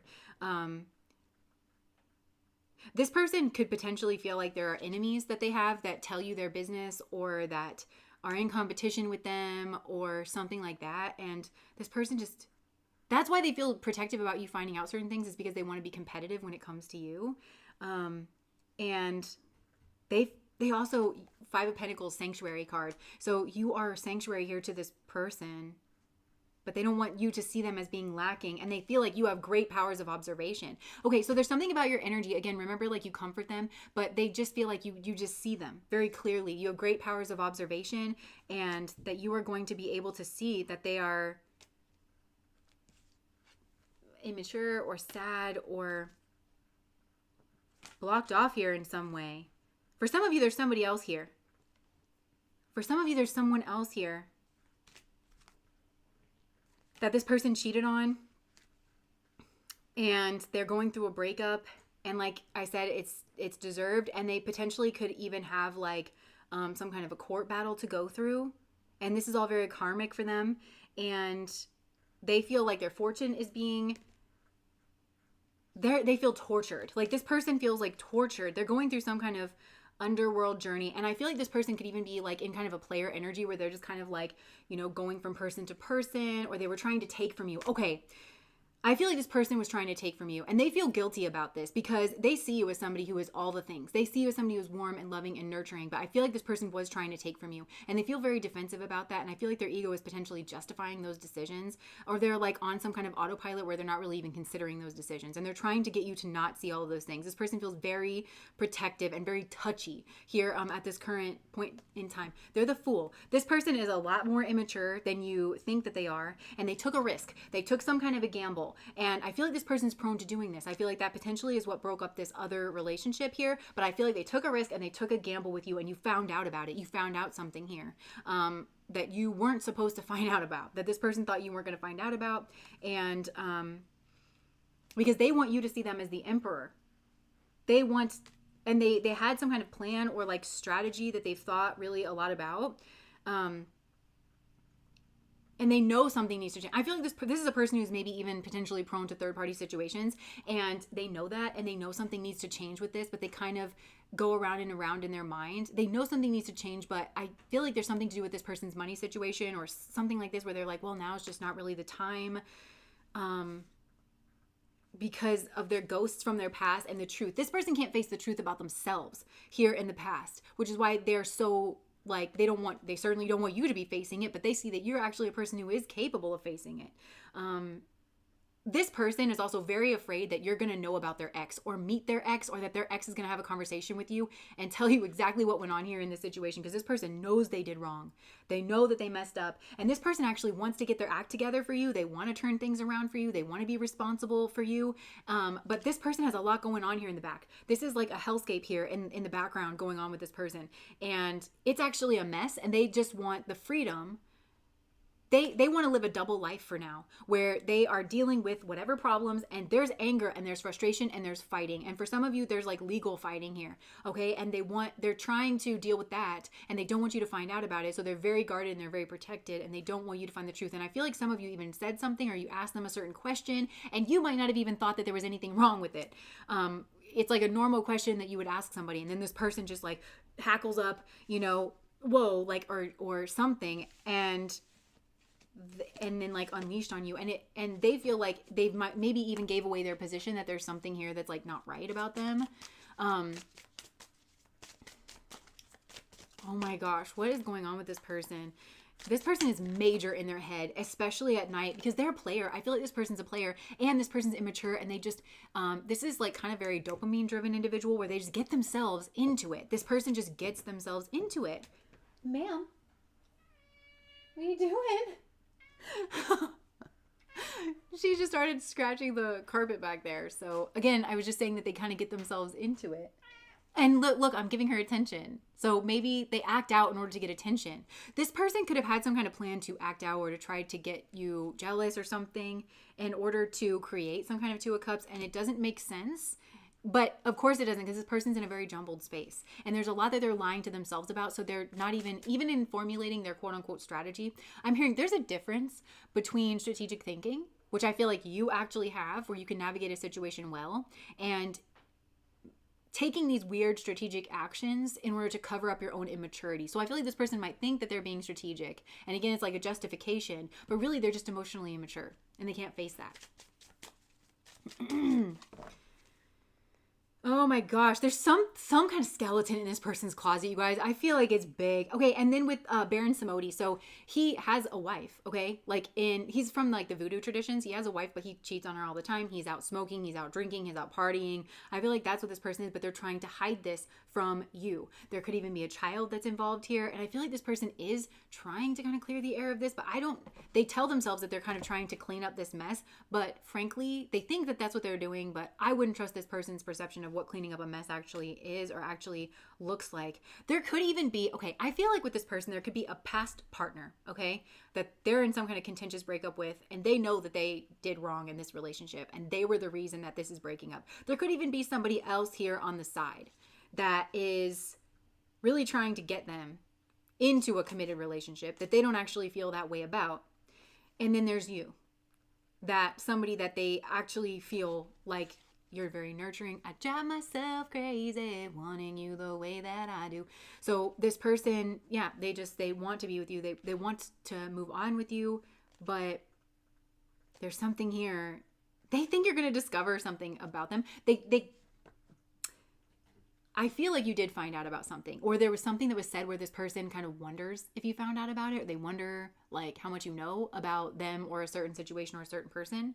But they think you're this Queen of Pentacles. And if you look at her, she's like blissful and beautiful and abundant and almost even like completely oblivious to whatever is going on here. Because they just see your world as being so beautiful and so warm and loving and nurturing. Queen of Pentacles is definitely like, wifey material or husband material. Again, like you're so nurturing, you're so comforting, and you've got your stuff together. They think like you have like maybe a good setup, a good home, and that you're responsible. And this person wants to compete for you. They want to come in and they want to be that. But then this person's also ending a cycle that they've kind of put a knot into. And whoever it is that they are leaving, look how, this is the Empress, right? This is Kali. This is not a person to be messed with. Empress is like wife. So they could have been potentially married before. And look, she's eating that man's head. So they are kind of getting taken to task here. And rightfully so. It's karmic here. And so they just feel like they kind of can't win in this situation. And that this person refuses to not come towards you, but they're putting you in a third party situation, or there is some kind of like betrayal, but this person doesn't see any way around it. And they're also not going to let their situation kind of calm down. They're also not going to be forthcoming and honest with you about where they are in their life and the way that they feel about you, because they know that imagine someone saying this to you. Yeah, I'm in the middle of a divorce and things are kind of really crazy. I'm also dating this other person because I just feel like, why should I have to,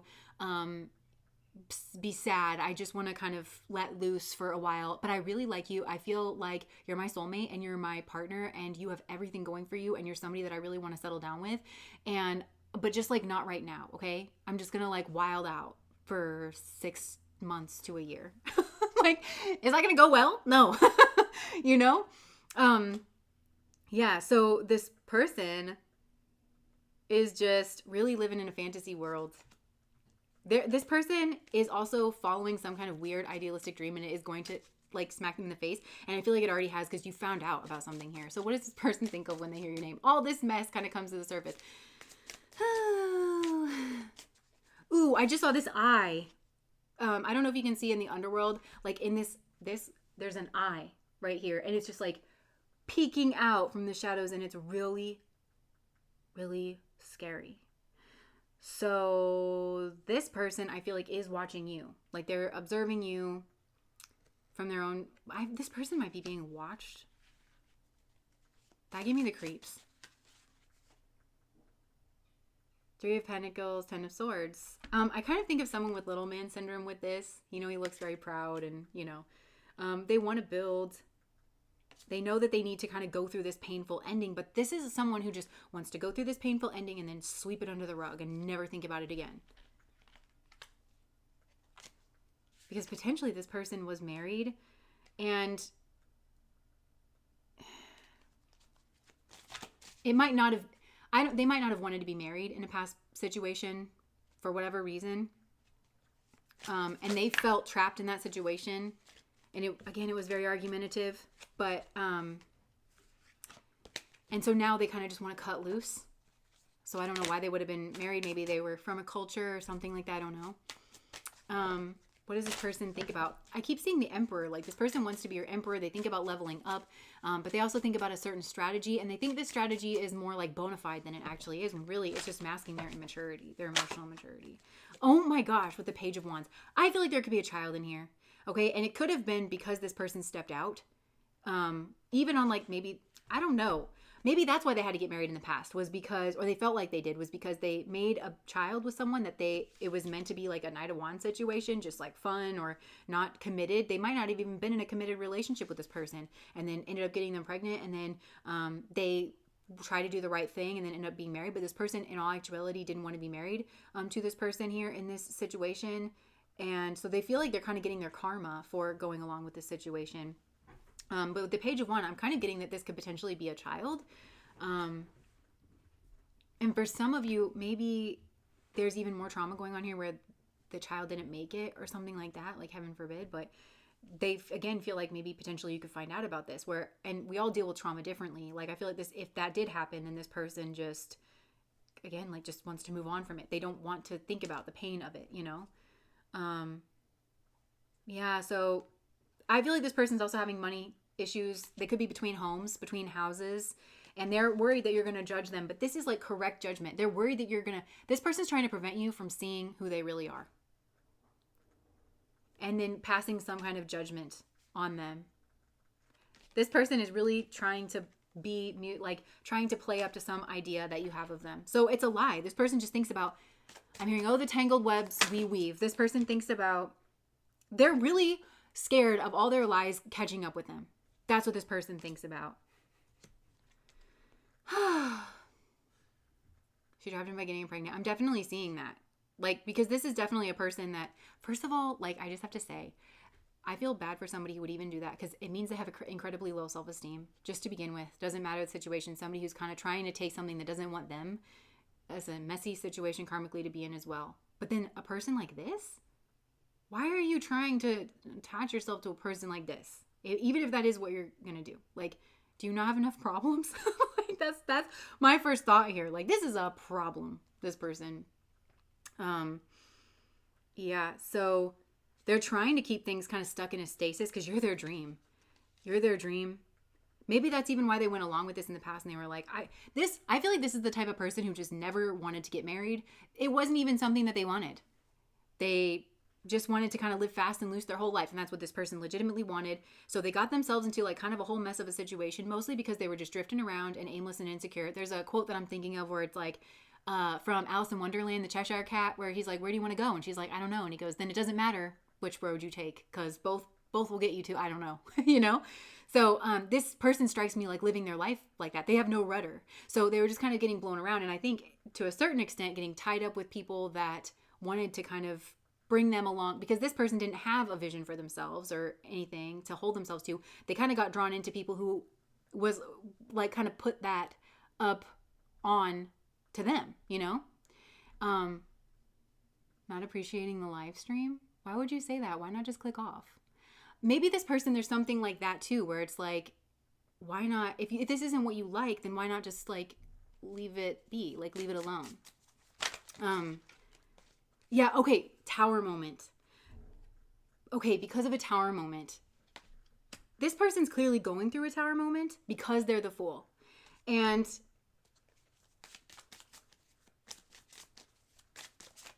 yeah. But I kind of feel like with this critical person, I think they're going through a tower moment. Like this is maybe reflecting something back that they don't want to see, and it's a tower moment. It is like this moment of like, whoa, like just shock. Either I'm calling them out or I'm calling somebody else out, and they can't stop watching it because they know it's true. Like there could be, I don't know, there's like a bit of a train wreck quality here where it's like just kind of being drawn into that, oh, okay, so it's like, why live like this? But it's like they're addicted to like that train wreck kind of a quality. Okay. Yeah, and you're their wish fulfillment, and they want a new beginning with you, but they don't know how to be anything besides this Four of Swords. Yeah, so this person's a mess. Let's get some messages. I don't know if you really care to hear about the messages from this person. I just want to pull a card that's like, if you're going to catch this person out, like in a lie, how could you potentially do it? I think it's already happened. I think they said something that like perked your ears up where you're like, this person is not legit, or they did something. Okay, so Spirit, like if you wanted to catch this person, what is the sign that this person is not really as steady? Okay, they're showing me the Five of Wands. Again, like this defensive kind of attitude, especially towards the Ace of Cups, like maybe some kind of a love beginning or something like that. Oh my gosh. I just heard like a text message sound like doo-doo-doo. Like there could just be like some kind of text message that comes in that they say to you. I keep seeing the Page of Wands as well.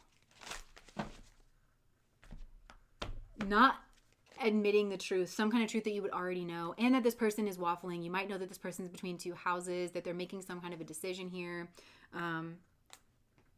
This person's really having money problems. They're also trying not to get you to see that. They're really having money problems. And if this is a divorce, they may owe somebody like child support or something. So maybe they're having money problems on top of that. So it's like, yeah, this person is an obstacle. They have obstacle. They can't get around this. This person cannot get around this. And they're trying to seem like big to you, but they are an obstacle. This person's an obstacle. They're blockage. Okay. Yeah, I think that you've already caught this person out. I want to use my T cards here.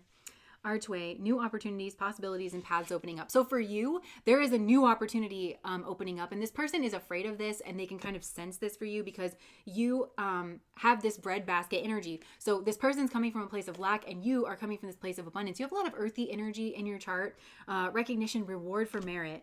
And you could potentially be getting good news. And how this person reacts to your good news may be something that kind of tips you off. Seahorse, family matters.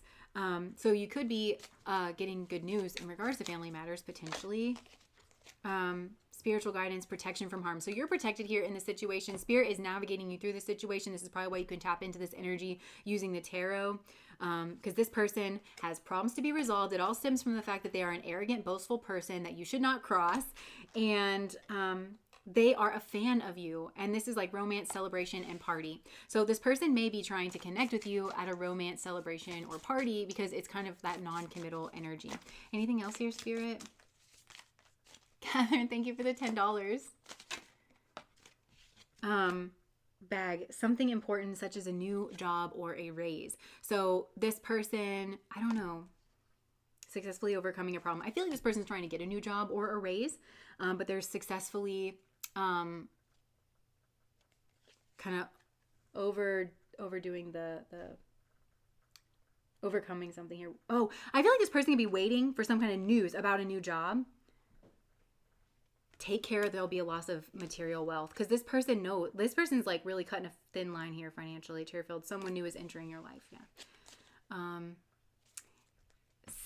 And it could be a new boss for this person as well. That was that person's name. That was seeing that thing.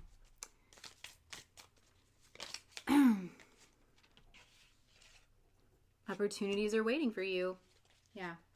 This person feels that you have opportunities.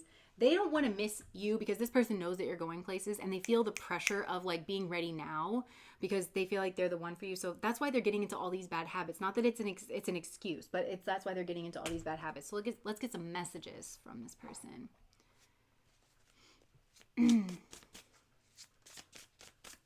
Everybody is feeling it.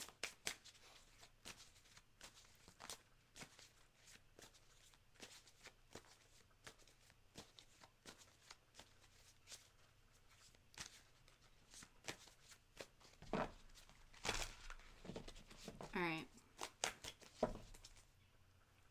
I never expected to fall in love with you so quickly. I really feel like you kind of came out of the blue because this person just thought that they were going to struggle. I feel like this is very karmic though, because again, I feel like this person maybe was trying to karmically overcome their cheating ways, their player behavior, something like that. It was something they were supposed to be working on from a spiritual level. They didn't. They got themselves probably in a same situation that they've gotten themselves in lifetime after lifetime after lifetime. And, then they've had to dig themselves out of this. Had they passed that original test, they wouldn't have gotten themselves in this. So by the time they met you, they would have been free and they would have actually been open to like meeting you and matching your energy. But because they're not, and they kind of sense that you're like good for them or the person that they want, then they're trying to pretend so that they can have their cake and eat it too. When in reality, I kind of think going down this other karmic path disqualified them in some way. Thank you so much, Araceli. My energy is off now because like sometimes when people say things that I feel blamed, like I feel like I'm doing the best that I could. I don't feel like I'm having a problem or something. And then like, I just feel like somebody's being like hard or rude. Then it like scrambles my brain. Just working attempted energy harvesting. Whoa. Never met a Gemini I didn't like.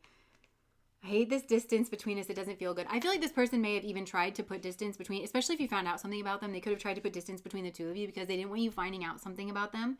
And once you did find out about it, then they felt like, oh, well, I need to kind of let sleeping dogs lie, try to get a new job maybe, try to get myself in a better position, hope that all this kind of blows over in order to be able to like reapproach. And they hate being apart from you because this person is actually afraid of hurting you. But that's the thing, when somebody gets into this kind of like situation, then thank you so much, I am me, for the $10. On point, we live in different countries.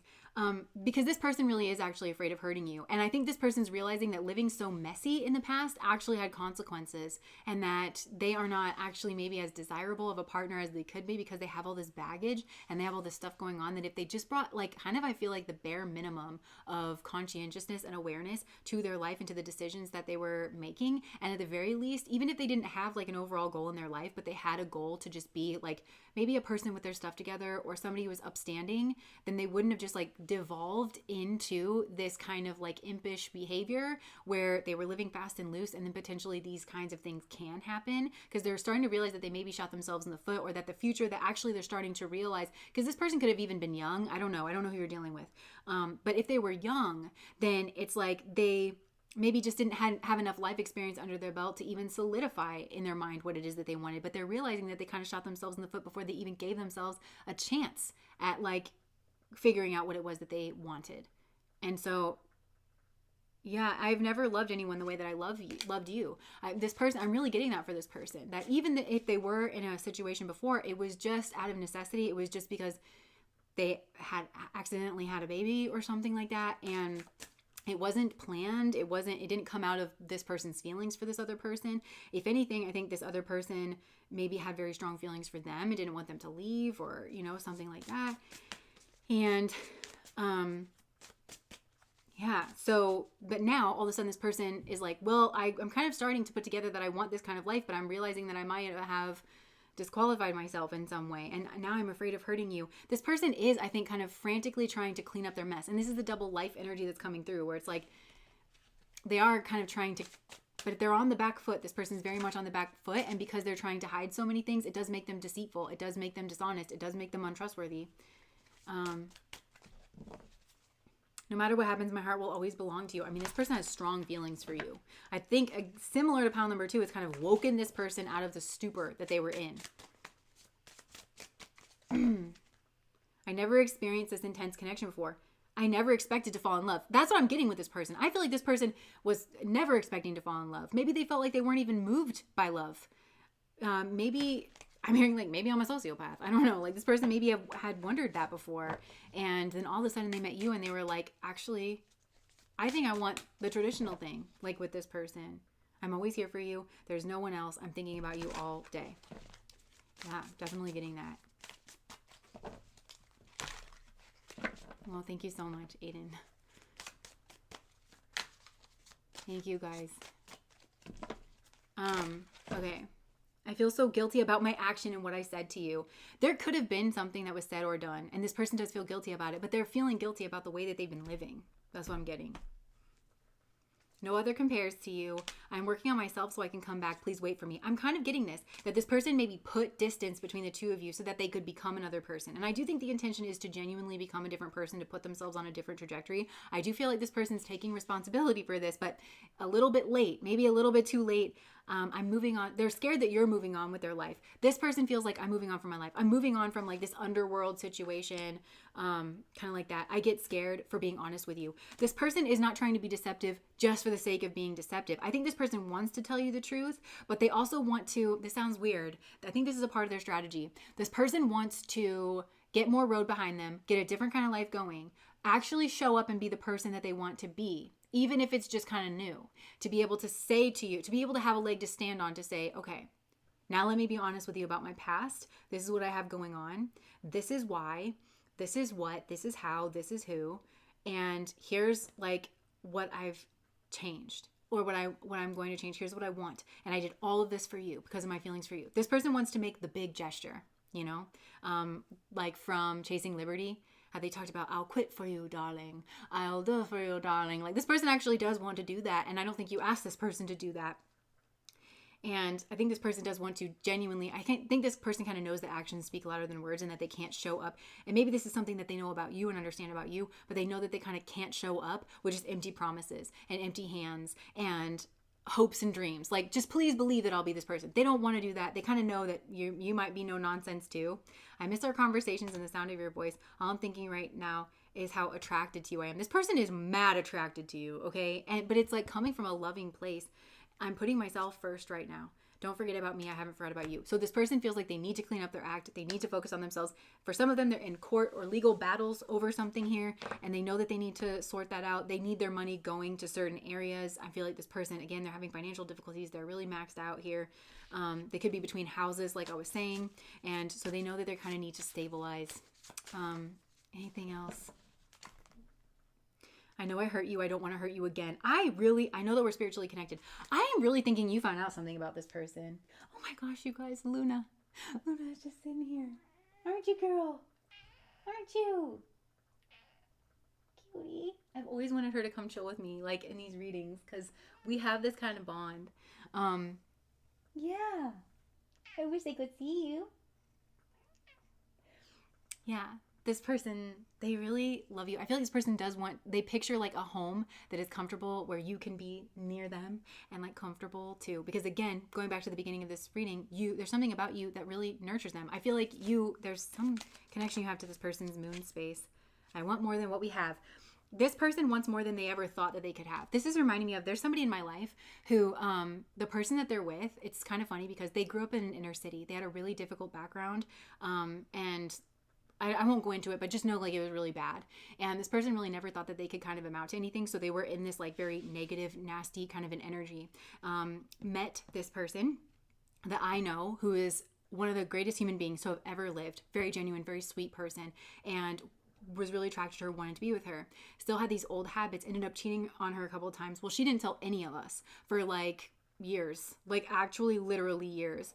And when it finally came out, we were all just kind of like, why wouldn't you say anything? My God, like I can't believe that you went through all this alone. She like walked in on him with other people and everything, and it was just a lot. It was honestly like a lot, especially for her, because she's a real one. She's like a very sweet person, and it's like, can't believe that you went through all of this like by yourself.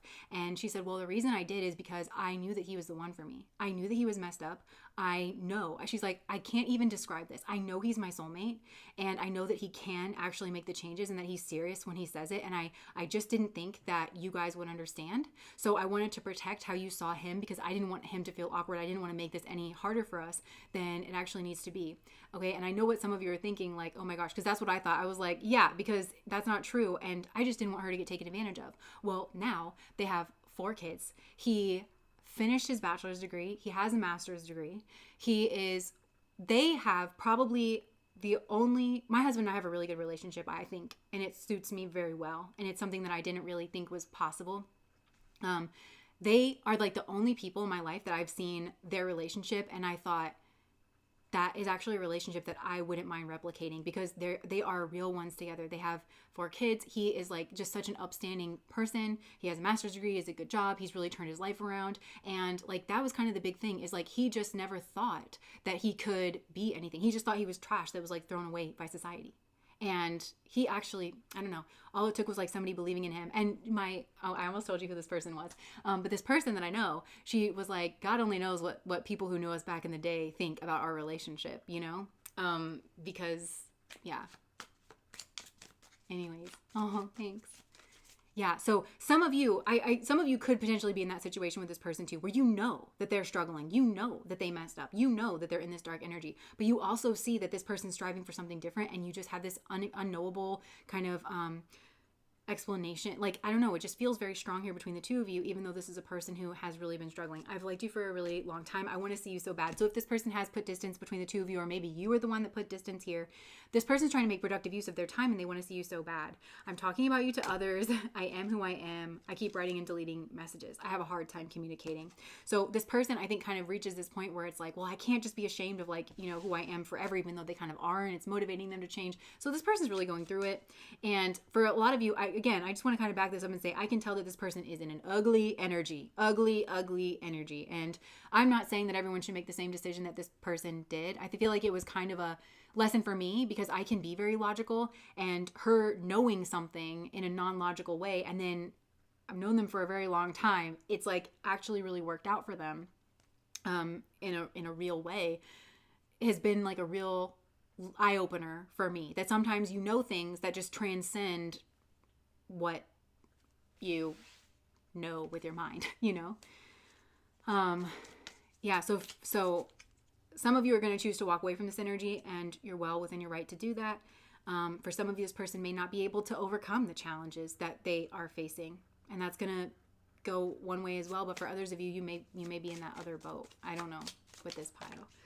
I have a hard time communicating. Please don't go. This person doesn't want you to go, but they feel like maybe they would have to put them, like, if they opened up about this stuff, that again, they feel like it would be this automatic rejection on your part, because this person thinks you have options, and they think that you have opportunities coming in, and they know that they need to put their best foot forward with you, because this is a person who actually, at the end of the day, really does see your value. So when they hear your name, that's what they think about. They think about all their problems. It's kind of similar to pile number 1, but with a very distinct twist. And kind of similar to pile number 2 in the sense that they could have potentially gotten themselves into a situation that they didn't want to get into. But this one has a very, like I said, very distinct twist, where I just feel like this person, they think about you. They think about how bright and lovely and beautiful you are, and how you have all these people after you. Or like, I'm hearing like, who wouldn't be attracted to pile number 3? They just have everything going for them, you know?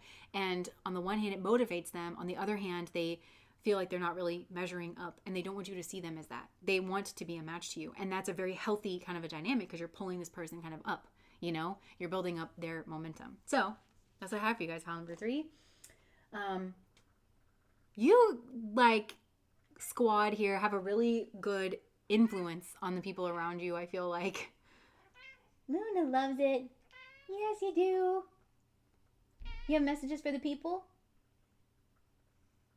She's being really lovey right now. Okay, so now we can move on to the main message. I'm not going quite yet, because after all the piles in the live stream, I like to do just a main message for Spirit. So if Spirit has anything that it wants to say to you, that it can. Oh, you guys. I do just want to say, for those of you, especially on Patreon, because there was a time where we had to take Luna to the emergency vet clinic like 3 times in a week. It was really scary. She wouldn't eat. And she does talk so much. She's a Gemini cat. And I was really scared. And I just finally told people what was going on, and we asked for prayers. And she did actually turn it around. And this is so unusual, because she has an autoimmune issue.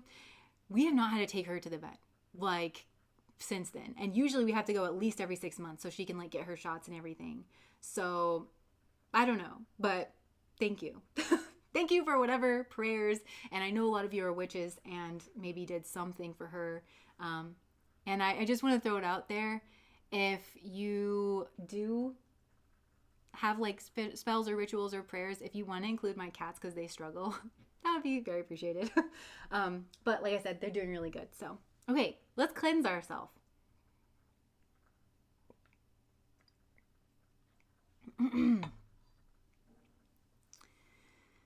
Okay. What's your Venus, Moon, and Sun? My Venus is in Taurus, my Moon is in Aries, and my Sun is in Gemini. Okay, so. But my Gemini energy, I have a lot of Saturn influence on my Gemini. So I feel like my Geminis come out more and more, like since I've been around 35. Seeing this for the first time. I'm liking the color of your pullover. Thank you. I got a lot of comments on my shirt today. Oh, thank you guys so much for doing the magic. Okay, so let's go ahead and tap in to spirit. I just saw Ramana. I feel like spirit is just really looking over you here at this time. They don't feel like they need to interfere too much. They feel like you got it. They're I'm hearing coasting. You're kind of coasting on a lesson, or you're coasting on some energy or something here.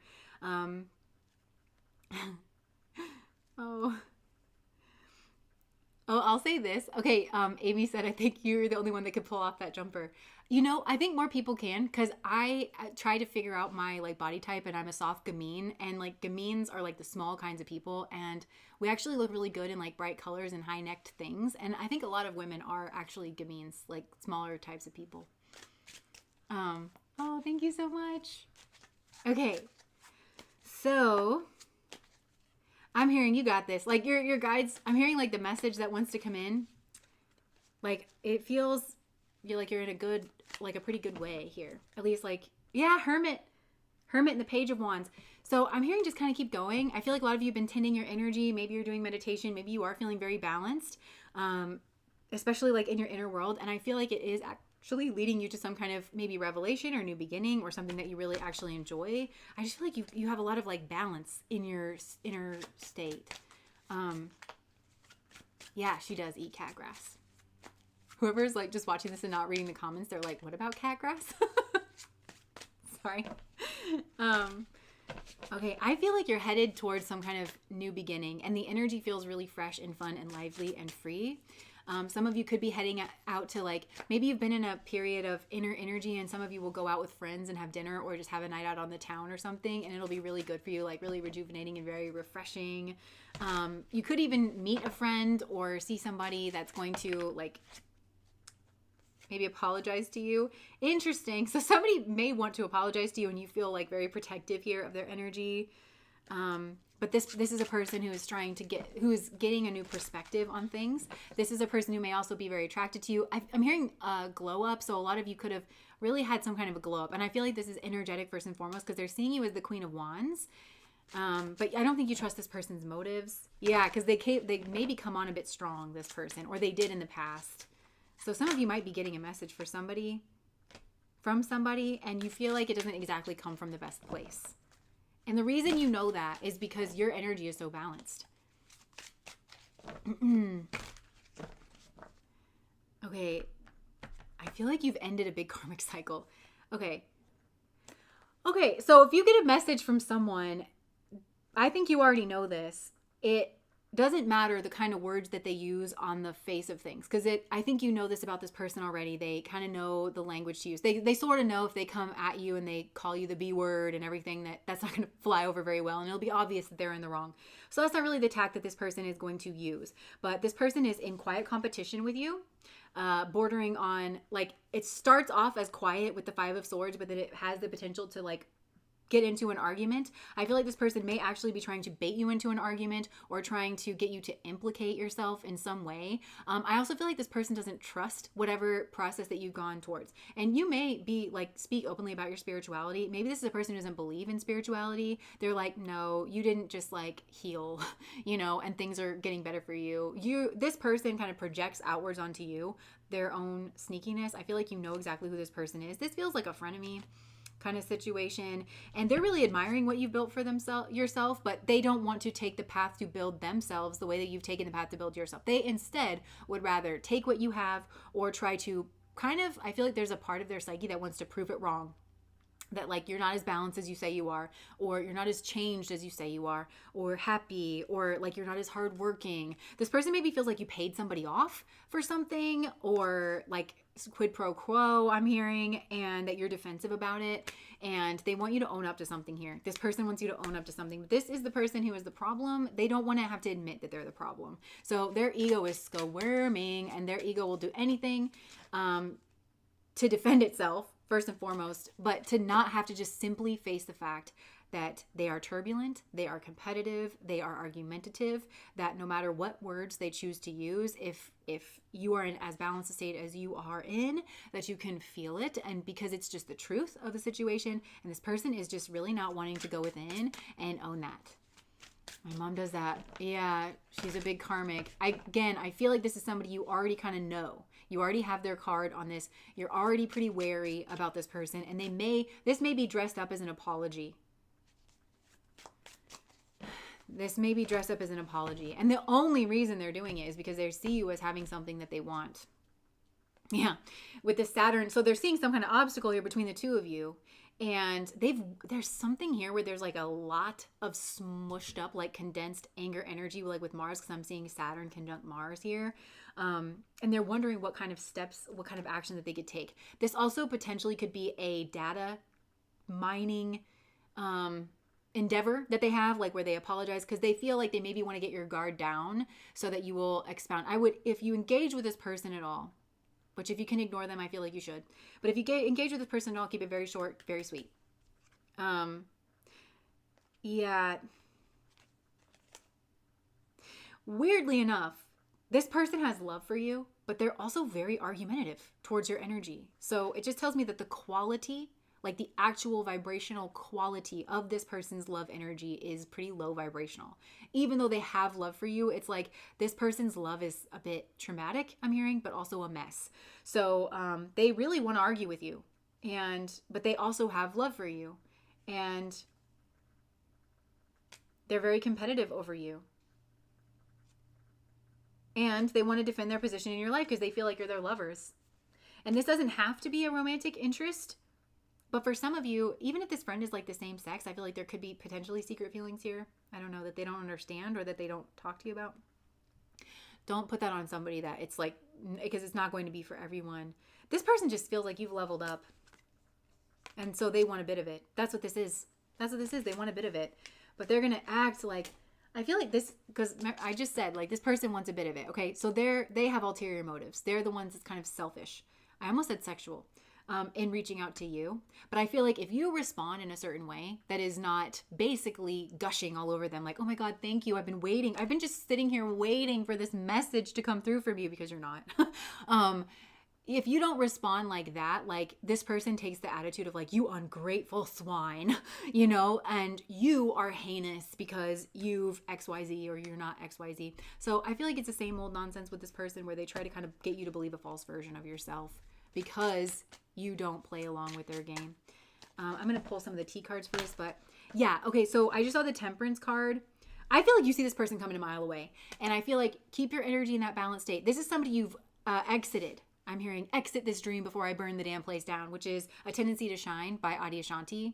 And I feel like you bring in this quality of, in that poem, he says, if you're looking for more smoke to perfume your sooty mind with, look elsewhere. Right? That's basically what he's saying. This is not intended to be that. For God is in a mood today to plunder your riches and fling you nakedly upon the shore. This is a person who doesn't understand that sometimes that especially with this person in particular, that's the best thing that could happen to them so that they don't continue on into their nonsense. Okay. I feel like you see this person coming from a mile away. Spirit saying, you've already exited this. This person didn't respect you enough in the past. I feel like you called them out on it, or your actions moving away from them simply did. You may run into this person, some of you, like especially if you live in like a city or like a highly populated area and you go out or something. But for others of you, I think this is coming in via message. And Spirit is just saying, keep on your temperance energy. You're moving away from this person. There's really nothing that they can do. And they're feeling that. That's in part why they're so desperate and they're acting out. They're thinking this person's refusing to let you go, and they're thinking that they can strategically get you back in their life, but they just can't because you're healing. And they don't really truly believe in healing if they're being honest. They just think they're very material. I'm hearing the word blockhead. Like I'm just seeing a big block of like wood on their head. Like they're very stubborn, like, but that's not quite the right word, you know. They don't believe in energy and stuff like that. You are their wish fulfillment, though. They have a long-term plan, and really ultimately their plan involves you feeling bad about yourself, you believing a false version of yourself and knocking your self-esteem so that they can continue on in the same way that they've always been. And as a matter of fact, it's not healthy for this person to continue on in that energy. And the best thing that could ever happen to this person is getting around strong people who just will not tolerate their nonsense. I'm hearing this person doesn't know a good thing when they had it, and they don't know a good thing when they see it with you, but then also, as is evident with you putting them in their place or refusing to tolerate their BS, they can't look at that and be like, wow, thank you, because I would have continued on doing that to you forever, and it's really not appropriate. This person can't like do that. All right, Spirit, what else do you want to say? Oh my gosh, you are going through a period of prosperity and abundance. This is beautiful. You are on the right path regarding some aspect of your life. And certainly in regards to this person. Spirit is, so with the arrow, this is more Sagittarius energy. With the temperance, Spirit is saying you are on the right trajectory. Do not get sucked back in. And I feel like you are making like steady and quick and sudden progress. Go after your goals. Go after your dreams. You were right that it's time to get out of a situation. You have a period of prosperity and abundance coming into your life. And I'm hearing get that bread. So for some of you, have more money coming in. Money will be coming to you. Coins. I love this. You guys are getting money. And good luck. I feel like doors are going to be guaranteed success. Doors are going to be opening to you. It says pleasure with a friend. So maybe some of you will have like a close friend. I really am seeing that some of you are like going out with a friend, reconnecting with an old friend, going out to dinner or something like that. And maybe some of you, this is a friends with benefits situation, and it's going to be a good, happy, healthy friends with benefits situation here. Wealth. Oh my gosh. I feel like, okay, I'm hearing like you don't even understand the way that this person's energy was bringing you down in the past.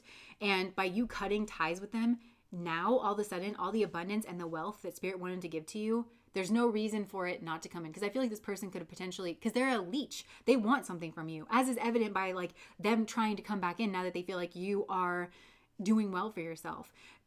The Spirit is saying, watch that. Look at that. See them for who they are. Because actually we can bring this wealth in. Because I think energetically and physically, I think for a lot of you, even if this person was like around you, you've so clearly cut ties with them energetically that actually Spirit can bring in your wealth and abundance.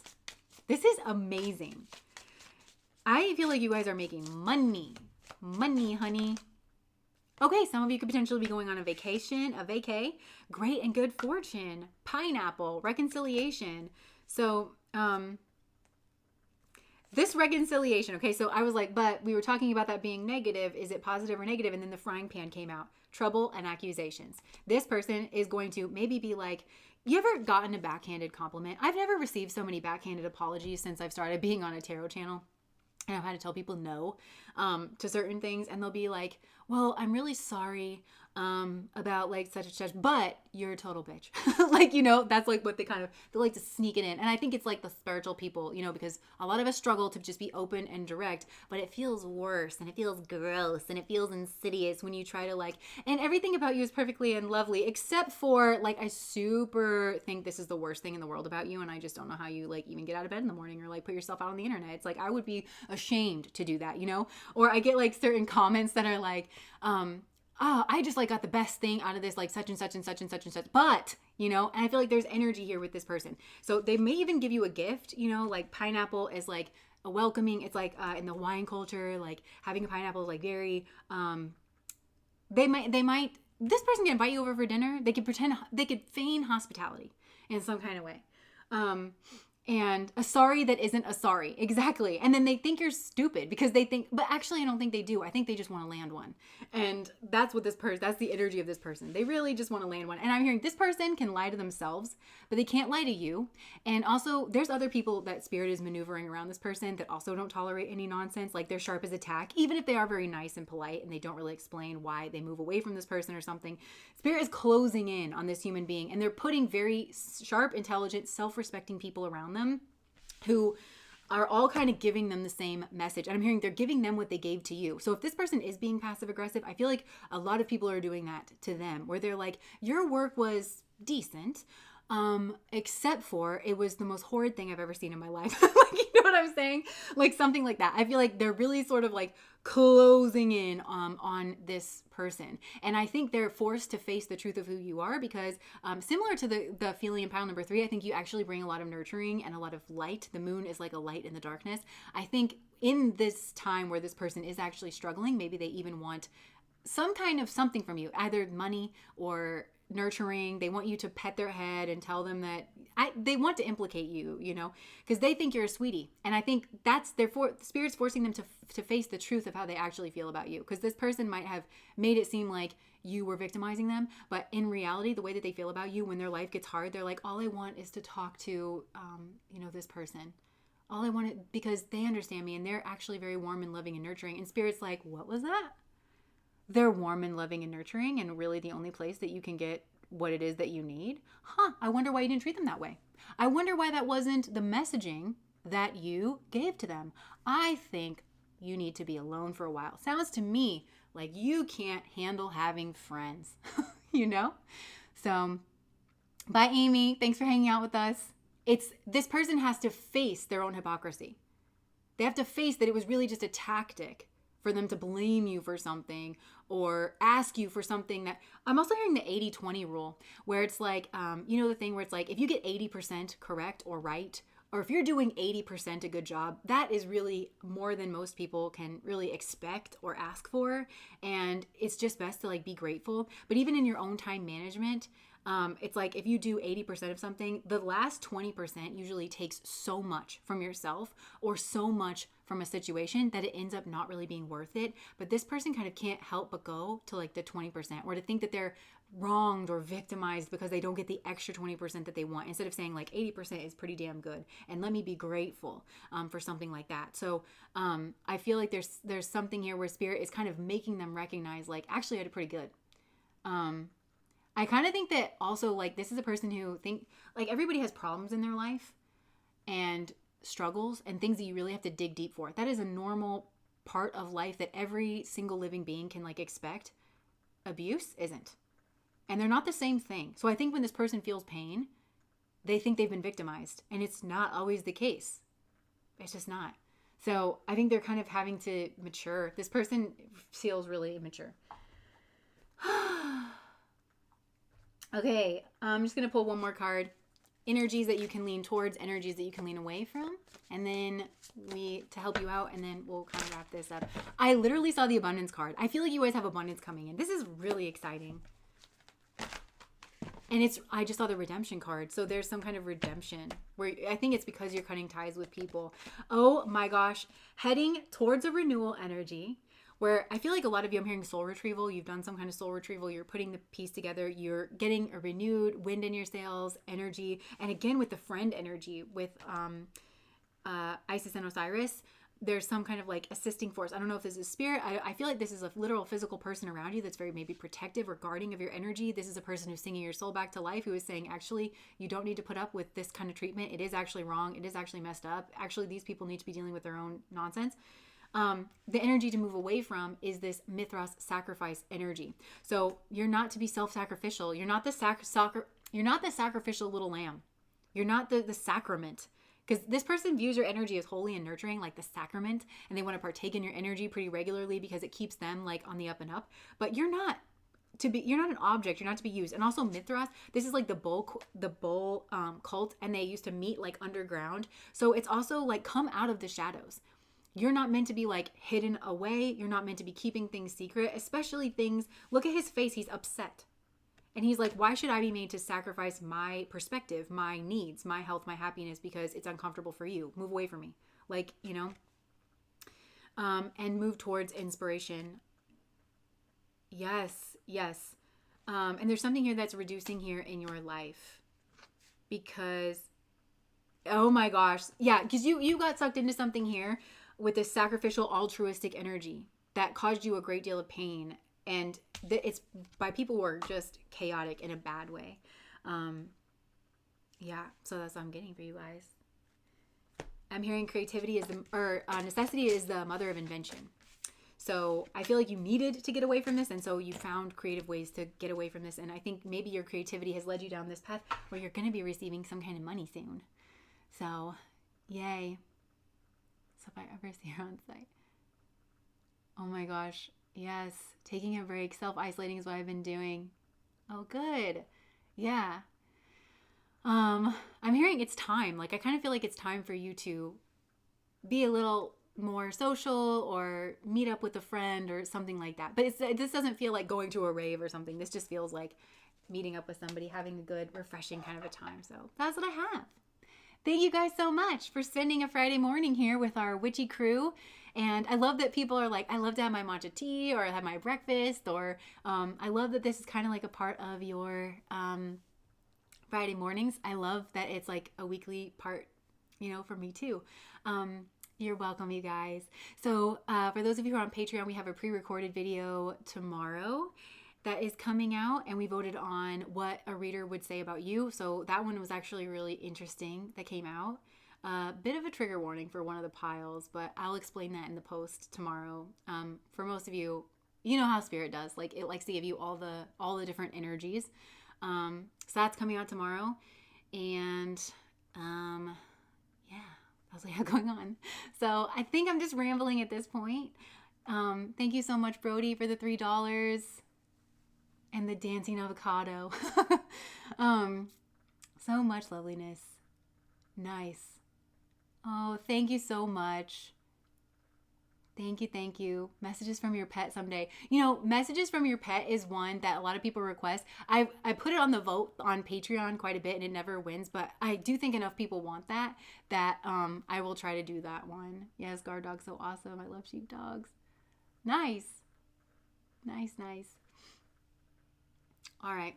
Well, I think I'm going to leave it there. I hope you guys enjoyed the rest of your Friday. Thank you for hanging out with me.